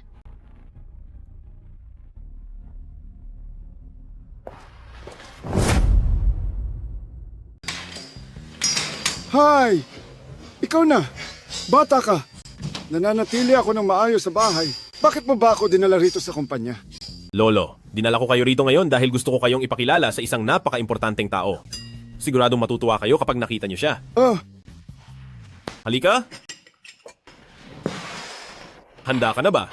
Huwag kang mag-alala, ang konsepto ng bagong karerang sasakyan mamaya ay nilikha ni Madam. Sa galing ng kaniyang ipinakikita, mahihirapan si Lolo na hindi siya hangaan.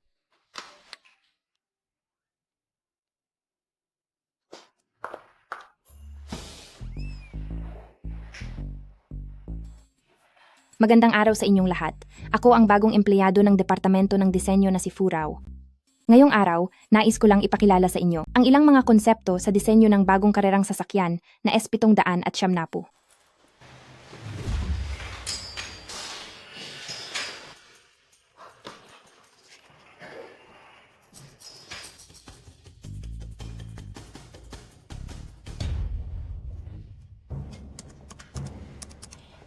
Pasensya na. Furaw, wag mo na itong hanapin. Wala naman talaga ang disenyo mo sa USB drive na iyan. Ikaw ba ang nagpalit ng mga dokumento ko? Ano ang binabalak mo? Manling! Ano ba ang nangyayaring ito? Lolo G, ang Furaw na ito ay may masamang balak sa pamamagitan ng pag-akit kay Kuya Ji-Yuan. Nakapasok siya sa kumpanya kahit walang karanasan at inilihim pa niya kay Kuya Ji-Yuan na nagdadalang tao siya sa anak ng ibang lalaki. Nagtatago ka pa kay Kuya Ji-Yuan habang buntis sa bastardo ng iba. Ang sticky note na ito ang ebidensya. Grabe. Lumalandi kay Presidente G sa harap mismo ng tunay niyang mapapangasawa at nakarating pa ang balita sa harap ni matandang Ginoong G. Sa tingin ko, ang intern na ito ay hindi lang mawawalan ng trabaho kundi pati buhay niya ay delikado na. Furaw, hindi biro ang galing mo ah. Buntis sa bastardo ng kung sinong amo pero nangangarap pa sa tagapagmana ng pamilyang G. Ang bastardong sinasabi mo ay ang anak ko.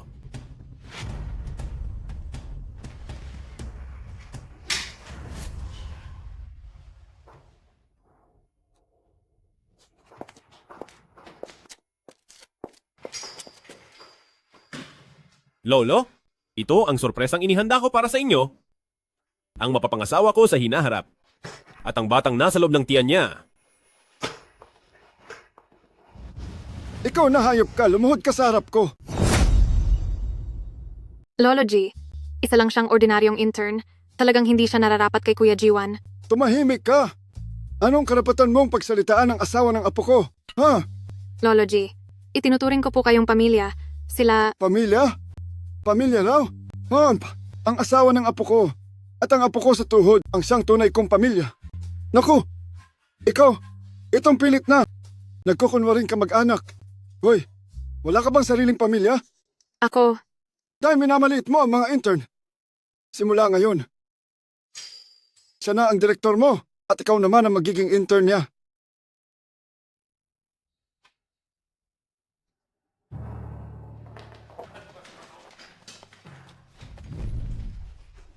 Lolo? Ha?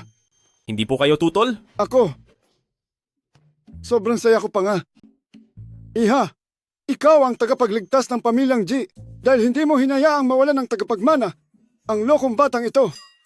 Lolo, masyado naman po kayong seryoso. Ikaw na bata ka. Buntis na ang asawa mo. Pero hindi mo man lang sinabi sa akin. Hindi mo man lang siya binigyan ng formal na titulo. Lolo, sa totoo lang ay may kasalanan din ako. Huwag niyo pong sisihin ng buo si G1. Huwag na nating pag-usapan niyan. Simula ngayon, ikaw na ang masusunod sa pamilyang G. Siguradong hindi ko siya mapapatawad kapag sinubukan ka pa niyang saktan uli. Hindi ko po gagawin yon. Sandali, hayaan mong tignan ko ang swerte. Ang araw na ito ay swak na swak para sa kasal. Napakagandang araw nito. Napakagandang araw, ha ha ha ha ha. Ma'am, ang ganda po ng aura ninyo. Kahit wala pang makeup, ang puti pa rin ng balat ninyo. Salamat sa paggamit ko ng Skin Future 2nd Generation 377 water lotion. Kaya naman pala ang puti at ang kintab ng balat ninyo. Talagang maganda ang resulta ng brand na eksperto sa pagpapaputi. Maaari na kayong lumabas. Gusto ko muna makasama ang mama ko ng mag-isa.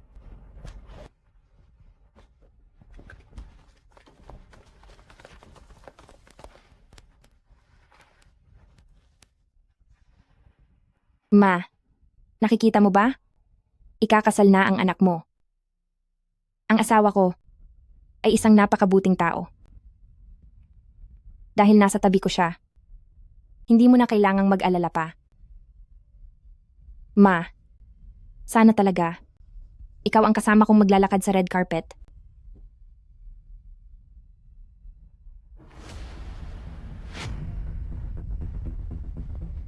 Mama.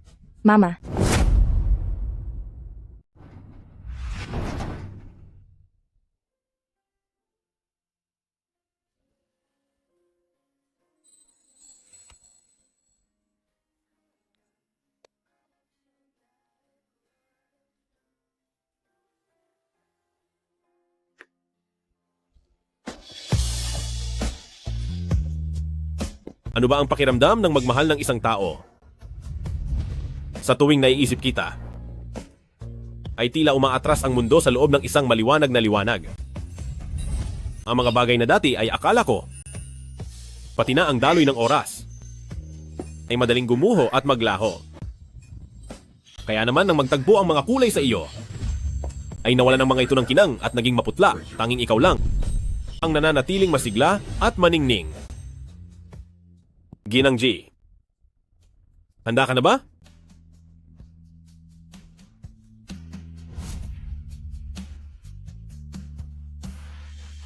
Mabuti.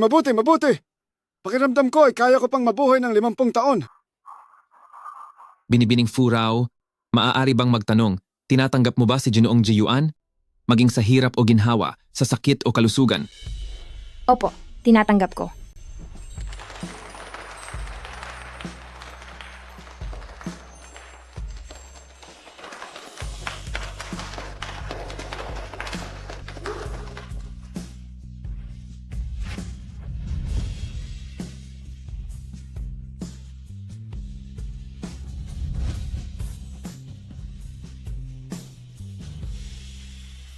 Nay. Nanay.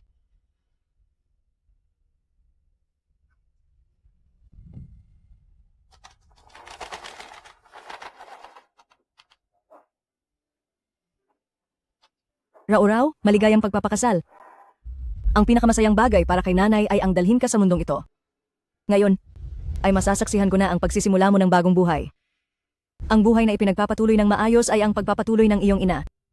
Sasamahan ka ni nanay mula sa langit habang buhay. Nay. Nay? Nanay.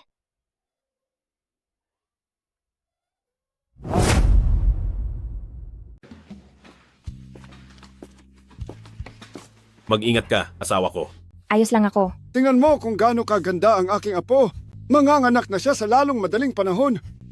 Ang kanyang mukha ay napakasariwa at napakakinis. Siyempre naman, tignan mo naman kung kaninong asawa yan. Alam ko namang gusto mo lang magpapansin. Ikaw lang talagang mahilig magyabang. Raoraw, noong nanonood ka ng mga video kagabi, at sinabing gusto mong kumain ng pagkain kanluranin, kumuha ang lolo ng isang sikat na kusinero mula sa Europa para sa'yo. Ano naman ang silbi ng isang sikat na kusinero? Raoraw, hindi ba gusto mong kumain ng sweet and sour pork ribs? Kalahating buwan akong nag-aral magluto nito kay Nanay Lee. Dito lang sa silid ng ospital, tikman mo ito mamaya. Mas masarap ang pagkain kanluranin. Mas masarap ang sweet and sour pork ribs. Pagkain kanluranin ang mas masarap. Sweet and sour pork ribs. Pagkain kanluranin. Sweet and sour pork ribs. Pareho silang masarap. Gusto ko ang lahat ng inihanda ninyo. Kakainin ko ang lahat ng iyan. Tingnan mo, tingnan mo. Napakagaling talaga magsalita ng apo ko. Kapag nanganak ka na ng sanggol, ibibigay talaga ni Lolo ang lahat ng gusto niya.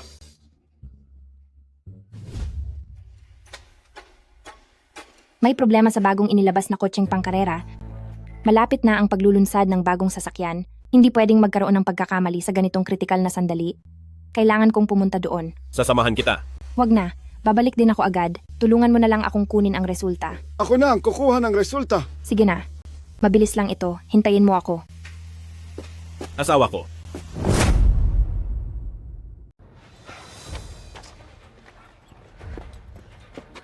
Anong nangyayari? Sabi ni Ate Manling, masyado po kayong maingat at masyado nang matagal na hindi inilalabas ang bagong kotseng pangarera, kaya isinama niya kami para subukan ito. Pero pagkalabas pa lang ng kotse ay nagkaproblema na agad ito. Titingnan ko lang.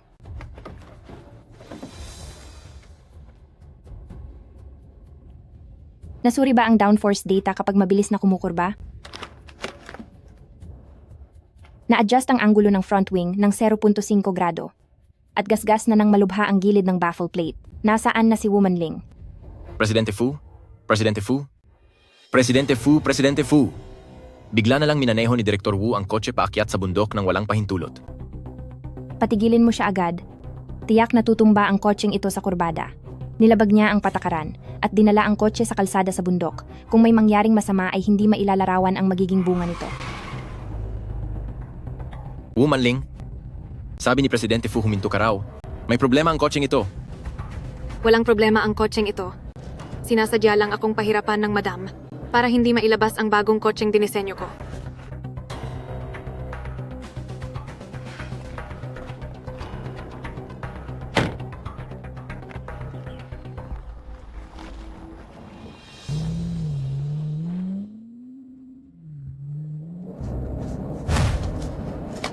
Woman Ling, mag-downshift ka at magbagal agad. Sasabog na ang turbo. Isang buntis lang. May karapatan bang utusan ako?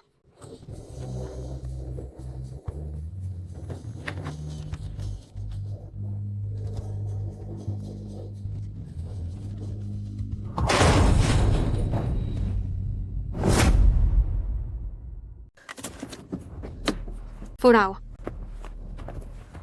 Furaw. Furaw, gising na. Furaw? Hindi maaari.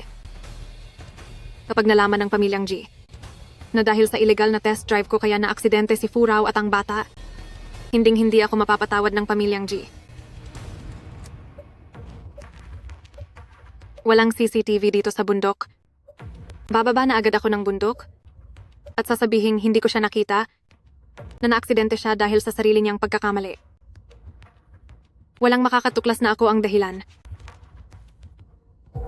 Tama. Sarili niya itong problema. Wala akong kinalaman dito. Siya ang nagpumilit na sumabak sa panganib kahit buntis siya. Tulungan niyo ako.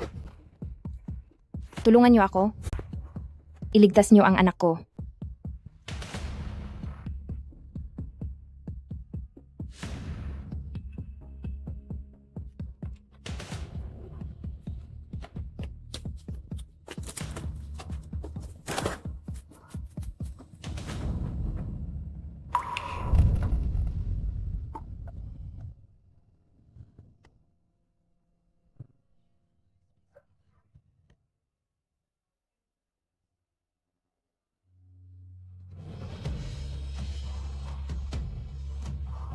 G. Yuan.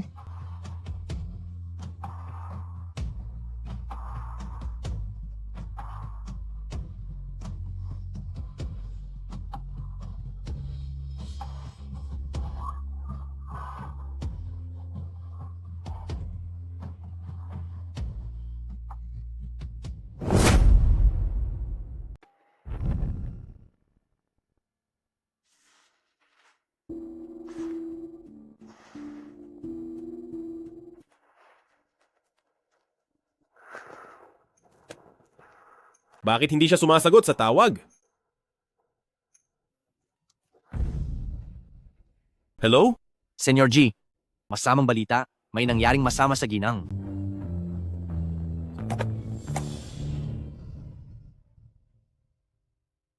Anak, huwag kang matakot. Hahanap si Mama ng magliligtas sa atin. Sabi ni Mama bago siya pumanaw, ang anak ay ang pagpapatuloy ng buhay ng isang ina. Kahit ibuwis ko pa ang aking buhay, kailangang mailigtas ko ang aking anak.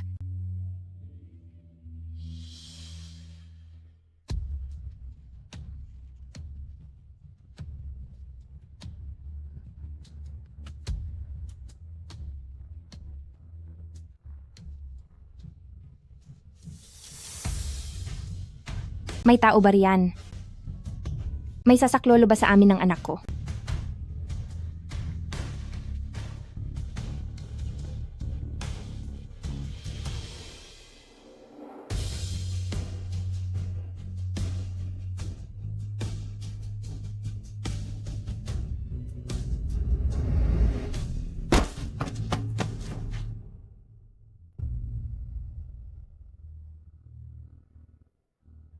Nasaan si Furaw?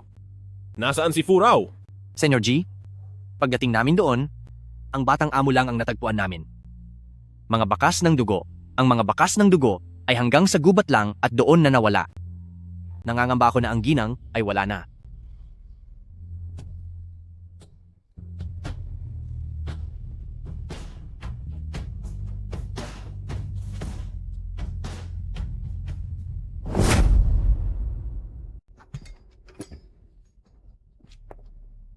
Hi, nandito na naman si Presidente G. Mula nang mamatay ang asawa niya 5 taon na ang nakakalipas. Araw-araw na siyang pumupunta rito para magbigay-pugay, umulan man o umaraw. Hi, bihira na lang talaga ang makakita ng ganoong klaseng mabuting lalaki. Rao-Rao, narito ako para dalawin ka. Malinaw na pinag-usapan natin na sabay nating panonooring lumaki si Ranran. Malinaw na marami pa tayong mga bagay na hindi pa nagagawa ng magkasama. Bakit mo ako iniwan ng mag-isa? Miss na kita. 5 taon na. Miss ko na rin si Raw. Pero 5 taong gulang pa lang si Ranran. Hindi niya kayang mawalan ng ama. Ang pamilyang G ay kailangan ka magpakatatag muli. Huwag na sana. Kung wala siya, ano pa ang pagkakaiba ng buhay ko sa patay? Kung hindi dahil kay Ranran. Senyor G, nawala po ng nag-aalaga sa batang senyor ang bata nang hindi sinasadya.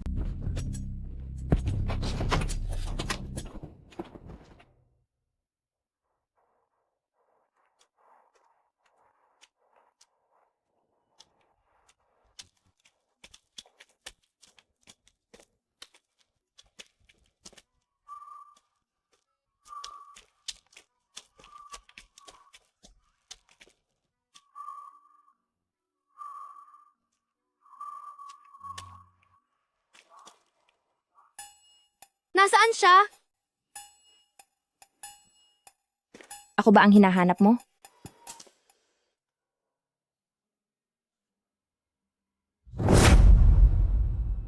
Bakit mo ba ako sinusundan? Nasaan ang mga magulang mo? Kung naliligaw ka, matutulungan kitang tumawag sa pulis. Pero kung pera ang gusto mo, ay wala ako niyan. Hindi ako pulubi. Huwag mo na akong susundan ulit. Mama,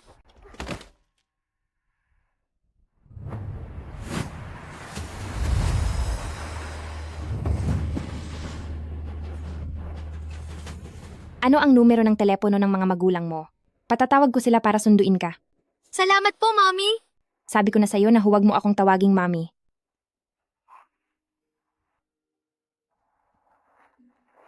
Mommy, bakit mo ba hinahanap ang sarili mo? 5 taon na ang nakakaraan nang mahulog ako sa bangin. Inanod ako ng ilog papunta sa isang lungsod sa ibaba. Matapos akong mailigtas ng isang tao, maliban sa pangalan ko, ay wala na akong maalala.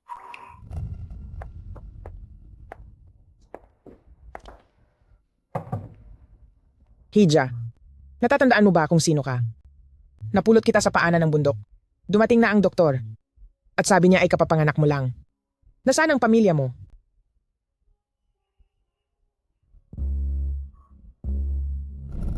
Ang alam ko lang ay mayroon akong anak. Gusto ko ring mahanap ang aking mga kamag-anak. Huwag kang mag-alala, Mommy.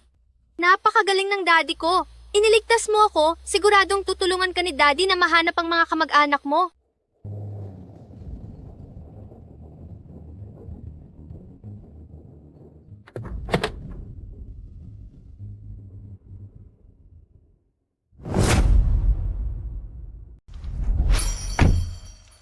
Daddy! G. Ranran, saan ka ba pumunta? Daddy, nakita ko po si Mommy kanina. Nandun lang siya. Hala, bakit umalis si Mommy? Mommy! Huwag kang basta-basta tumatawag ng kahit sino na mommy. Malulungkot si mommy kapag nalaman niya. Umuwi na tayo.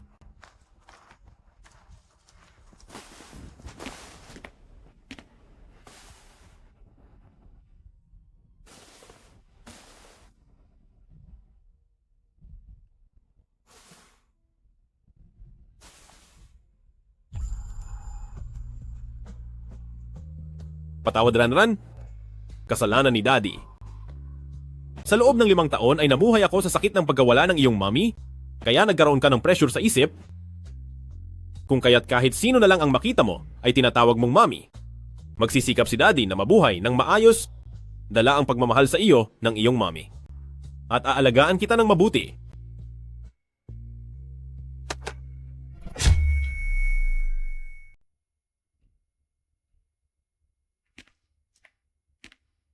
Senyor G, magsisimula na po ang meeting. Alam ko na.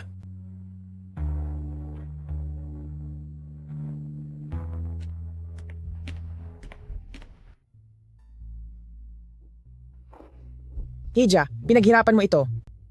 Sa umaga ay naghahanap ka ng trabaho at ng iyong anak. At pag uwi mo rito ay kailangan mo pang mag-ayos ng sasakyan. Huwag na po kayong mahiya sa akin. Kung hindi niyo po ako tinulungan 5 taon na ang nakalipas, ay baka wala na ako rito ngayon. 5 taon na rin ang nakalipas. Bakit wala ka pa rin maalala kahit kaunti? Itong batang ito talaga. Siguradong napakalungkot ng pamilya mo dahil hindi ka nila mahanap. Ang anak ko. Hindi ko alam kung maayos ba ang kalagayan niya. Wala ang mami niya sa tabi niya at siya. Naku, Hija, pasensya ka na at kasalanan ko ito. Pinaalala ko pa sa iyo ang mga malulungkot na bagay na iyan. Huwag ka nang masyadong malungkot. Baka naman, hinahanap ka rin ng anak mo ngayon. Mama! Ang anak ko ay dapat kasing tanda na niya ngayon.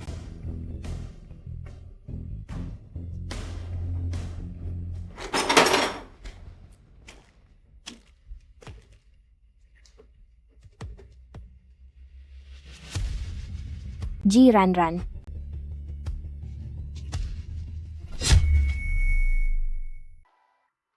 Kumusta po? Maaari mo ba akong tulungang hanapin si G. Ranran? Hindi ko alam iyan. Huwag mong sabihing wala akong ina. Isa kang matanda pero basta-basta mo na lang kinakawawa ang isang bata nang hindi alam ang totoo. Kaya pala walang preno ang bibig ng anak nyo dahil wala kayong maayos na turo sa bahay. Aba, akala ko kung sinong nagmamalinis, namumulot lang pala ng basura. Guwardiya, palayasin mo ang namumulot ng basurang ito. Ah, ikaw aray naku. Hindi mahalaga kung sino ako kapag muli nyo pang binubuli si Jiranran. Hinding-hindi ko kayo mapapatawad. Layas. Sige, tara na. SS? SSS? SSS? Alam mo palang masakit, bakit nakipag-away ka pa? Sila naman ang unang nambubuli sa akin. Sabi ni Daddy, mahal na mahal ni Mami si Ranran. Nawala lang siya dahil sa aksidente. Pero pinipilit nilang iniwan na raw ako ni Mommy. Sabi pa ni Daddy, huwag kong gagamitin ang pagiging munting senyorito ng pamilya G para takutin ang mga kaklase ko. Pero wala akong Mommy. Kaya lahat sila, binubuli ako. May parents meeting bukas. Maaari ka bang maging Mommy ko?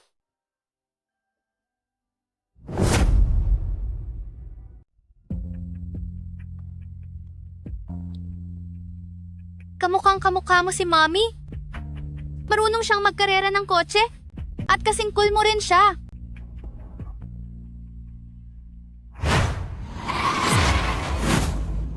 Ang mga imahe kanina, iyon ba ang nakaraan ko? Wala ring nanay na kasama ang anak ko. Magiging katulad din kaya siya ni Ranran, na inaapi ng mga kaklase. Anong oras bukas? Mami? Talaga bang gusto mong maging Mommy ko? Ang galing! Kaya lang, ang gaganda ng suot ng mga magulang ng ibang bata habang ako ay ganito lang. Huwag kang mag-alala, Mommy. Marami akong pera sa aking vault. Kaya kong baguhin ang itsura ni Mommy. Tara!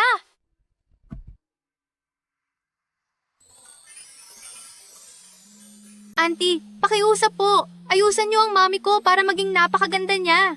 Huwag kang mag-alala. Napakagaling ng mga skincare product dito ni Auntie. Pagkatapos nito, magiging maputi, makintab, at makinis ang balat ng nanay mo, mas maganda pa kaysa sa mga artista sa magazine. Marami rin kaming ganyan sa bahay.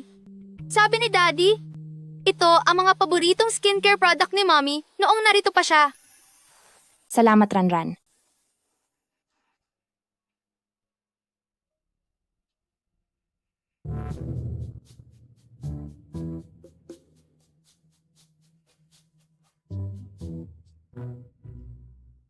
Kailangang maipadala ko agad ito kay Daddy. Para malaman niya na hindi ko siya niloloko, siya talaga si Mommy. Mga pambabaing damit mula sa beauty salon. Mga branded na bag. G Ranran, saan ka ba nanggaling? Magandang araw sa inyong lahat. Ako si G Ranran. Ang paksa ng aking talumpati ngayong araw ay ang aking mommy. Napakalapit sa akin ng aking mommy. Nasa bawat sulok ay naroon ang anino ni Mommy. Lagi siyang naaalala ni Daddy araw-araw. Pero napakalayo rin ni Mommy. Na nakikita ko man siya, ay hindi ko naman maramdaman ang kanyang init. Pero napakabait ni Mommy. Nakikita ko lang siya sa tuwing siya ay nakangiti. Araw-araw akong humihiling na sana ay mayakap ko siya. Sa wakas ay natupad na ang hiling ko kamakailan. Gusto kong sabihin kay Mommy na mahal siya namin ni Daddy. At miss na namin siya.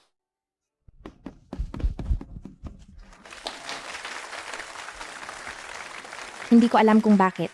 Laging naaapektuhan ang puso ko ni Ranran na para bang totoo na akong naging mommy niya.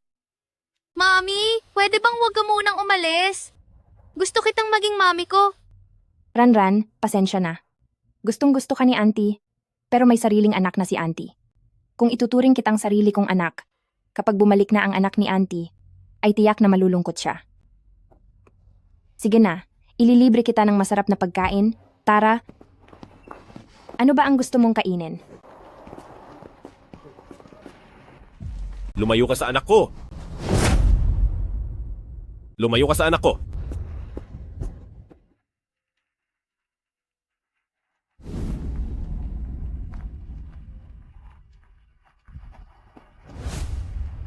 Ang pinakakinasusuklaman ko, si Ji Yuan?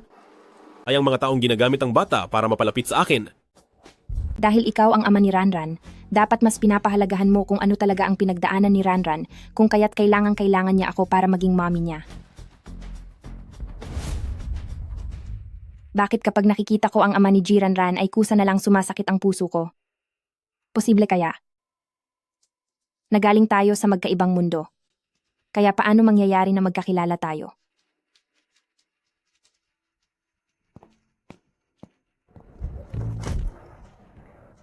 Masamang daddy. Narito na nga sa harap natin si mommy. Bakit hindi mo pa siya ibalik sa atin? Si Mami ang taong pinakamamahal si Ranran sa buong mundo. Kung narito pa siya, hinding-hindi kanya pababayaan. Ang pagtawag mo sa kahit sino bilang Mami ay makakapagpalungkot lang sa kanya. Paano kung hindi naman talaga pumunta si mommy sa langit at nawalan lang siya ng alaala? Kung at hinahanap din tayo?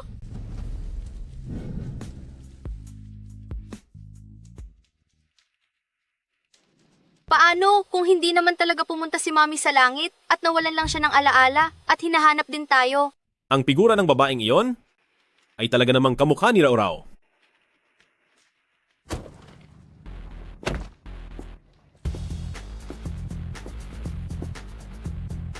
Hello, Chengming. Tulungan mo akong alamin kung sino talaga ang babaeng iyon kahapon.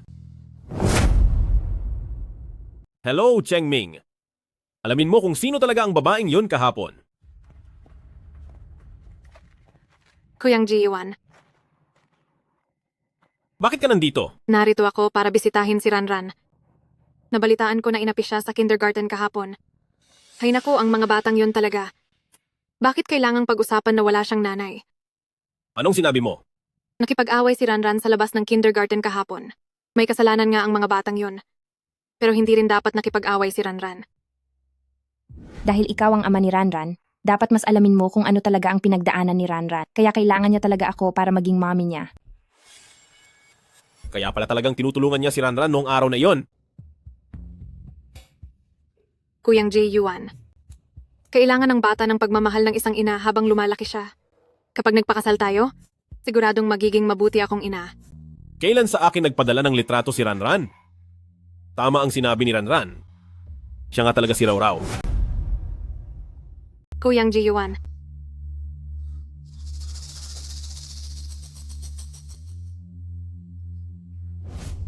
Womanling, tandaan mo, buhay man o patay, si Furaw ang tanging asawa ko.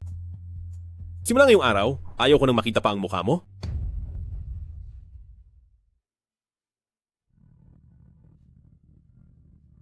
Puraw, 5 taon ka nang nawala. Bakit hindi pa rin kita matalo-talo? Pero, hindi pala patay si Furaw. Hindi maaari. Kapag bumalik siya at sinabi kay Ji-Yuan na hinayaan ko lang siyang mamatay, tiyak na hindi ako palalagpasin ni Ji-Yuan. Ji-Yuan, Ji-Ranran. Bakit tuwing naiisip ko sila, ay hindi tumitigil sa pagsakit ang puso ko?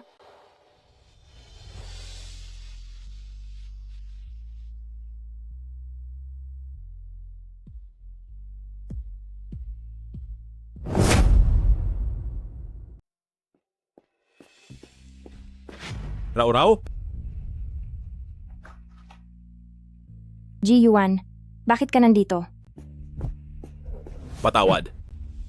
Patawad. Hindi man lang kita agad na nakilala. Patawad? Eto. Ay noong araw ng kasal natin.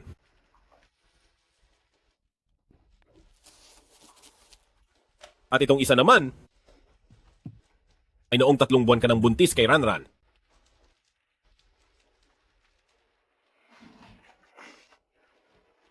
At itong isa pa, noong sinabi mong gutom ka, sinamahan kita at lumipad tayo sa dagat para mag-barbecue. Naaalala? Amo pa ba? Pasensya na. Nahulog ako sa bangin 5 taon na ang nakakaraan, sabi ng doktor. Naipit ang mga nerve sa utak ko. Kaya hindi lahat ng alaala ay maibabalik pa. Patawad? Dahil hindi kita naprotektahan ng mabuti. Pero ngayong nahanap na kita, maaari na tayong magsimulang muli.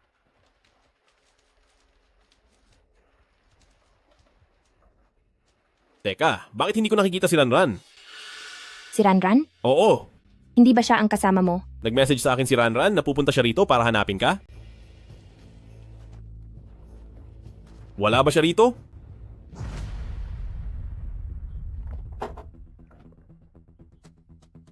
Magsalita ka, nasaan ba talaga ang nanay mo?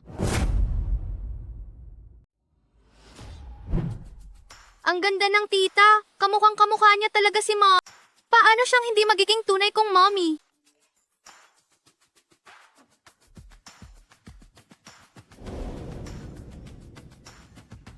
Tama nga ako. Ang magandang tita ang mommy ni Ranran. Pero hindi naniniwala si Daddy ngayon. At ang tingin ni Mommy kay Daddy ay parang hindi rin maganda. Paano ko kaya sila mapagbabati? Alam ko na, pupuntahan ko muna si Mommy. Magsasabi ako ng magagandang bagay tungkol kay Daddy. Para magbago ang tingin niya sa kanya. Tsaka ako sila pagtatagpuin. Matalino rin pala ang batang paslit na ito. Ayaw talagang sabihin sa akin kung nasaan ang nanay niya. Kung ayaw sa santong dasalan, idadaan ko sa santong paspasan. Akala mo ba hindi kita kaya? Hindi ako naniniwalang. Ngayong nasa kamay ko na ang anak na kinitil pa ni Furaw ang buhay para isilang, ay makakaya niyang pabayaan lang ito. Ano ba talagang nangyayari? Lolo, naisara na ang buong lungsod, tiningnan na rin ang mga CCTV, mahahanap din natin si Ranran. Kakahanap lang kay Raw. Di ba't napakagandang balita niyan? Bakit nawawala naman ngayon si Ranran? Lolo, ako po ay. Hello? Furaw? Nasa kamay ko ang anak mo. Kung gusto mong hindi siya mapahamak, pumunta ka rito ng mag-isa. Sa bundok ng Tiang para harapin ako.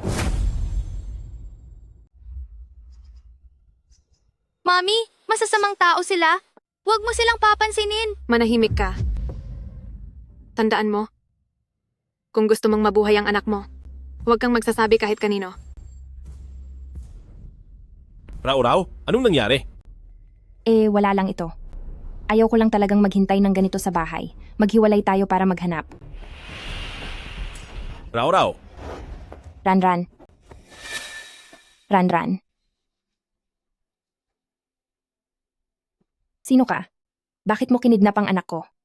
Nawalan nga talaga siya ng alaala. Mas mabuti pa kung namatay ka na lang, kailangan mo pa talagang bumalik para manggulo. Kung gusto mo ang buhay ng anak mo, pwede naman kapalit ng sarili mo. Mommy! Hirap na hirap si Ranran na mahanap si Mommy.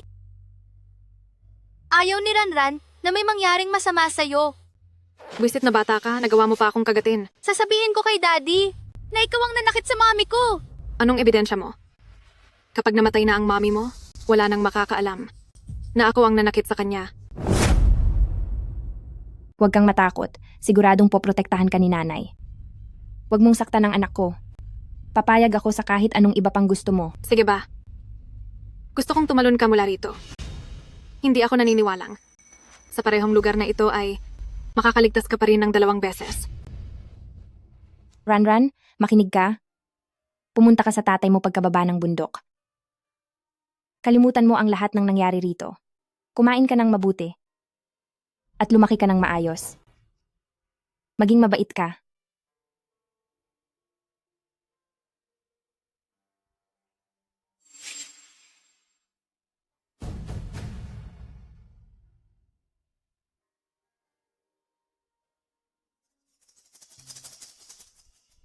Mami, wag!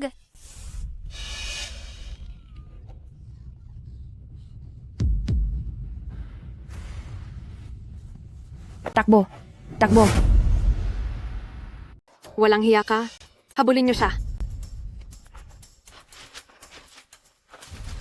Ji-Yuan, hinahabol kami ni Ranran dito sa bundok ng Tiang. Bilisan mo, iligtas mo kami. Ipunin ang lahat, pumunta agad sa bundok ng Tiang. Masusunod po. Huwag mo na akong intindihin. Tumakbo ka na. Huwag kang lilingon. Tumakbo ka hanggat kaya mo. Mama, Mami, ayaw ko pong umalis. Nahanap ko na sila. Nandyan ang babaeng yan at ang bata. Bilisan nyo. Huwag nyo silang patatakasin. Umalis ka na dahil kung hindi ay pareho tayong mamamatay rito. Bumaba ka ng bundok at hanapin mo si Daddy para iligtas ako, okay? Takbo na. Mami, sisiguraduhin ko pong ililigtas kayo ni Daddy. Mabuti at nakatakas na siya. Ranran, basta't mabuhay ka lang ng ligtas at payapa, magiging kampante na ang loob ni Mommy. Nasaan ang bata? Sabihin mo, nasaan na ang paslit na iyon? Hinding-hindi ko sasabihin sa iyo. Habang naririto ako, ay hindi ko hahayaang saktan mo ang anak ko.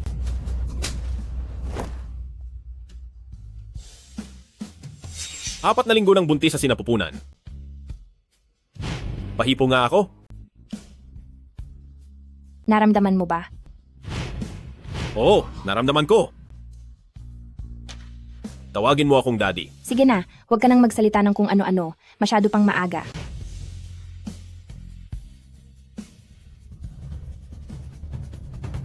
Habulin nyo silang lahat. Huwag mong sasaktan si Ranran. Habang may hininga pa ako, ay hinding-hindi ko hahayaang saktan mo ang anak ko.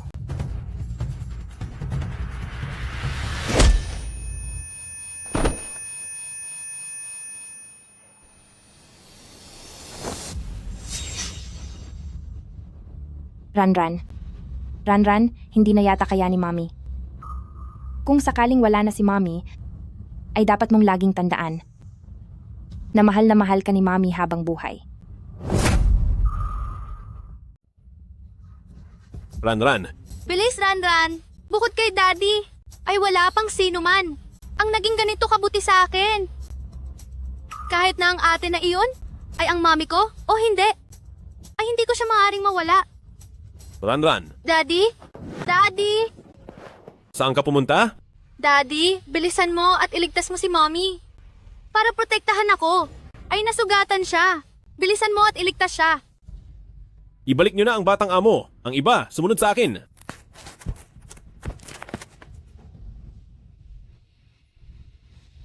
Hinto!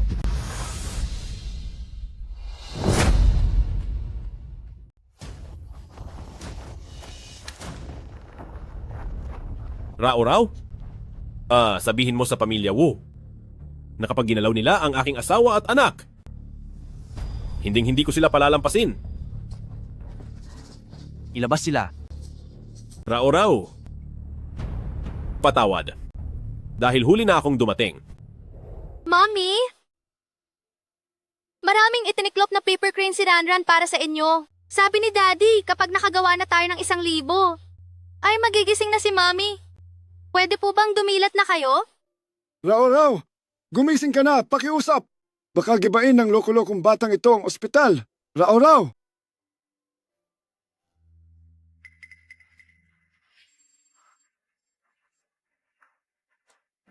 Rao-Rao. Gising ka na? Nakikilala mo ba ako?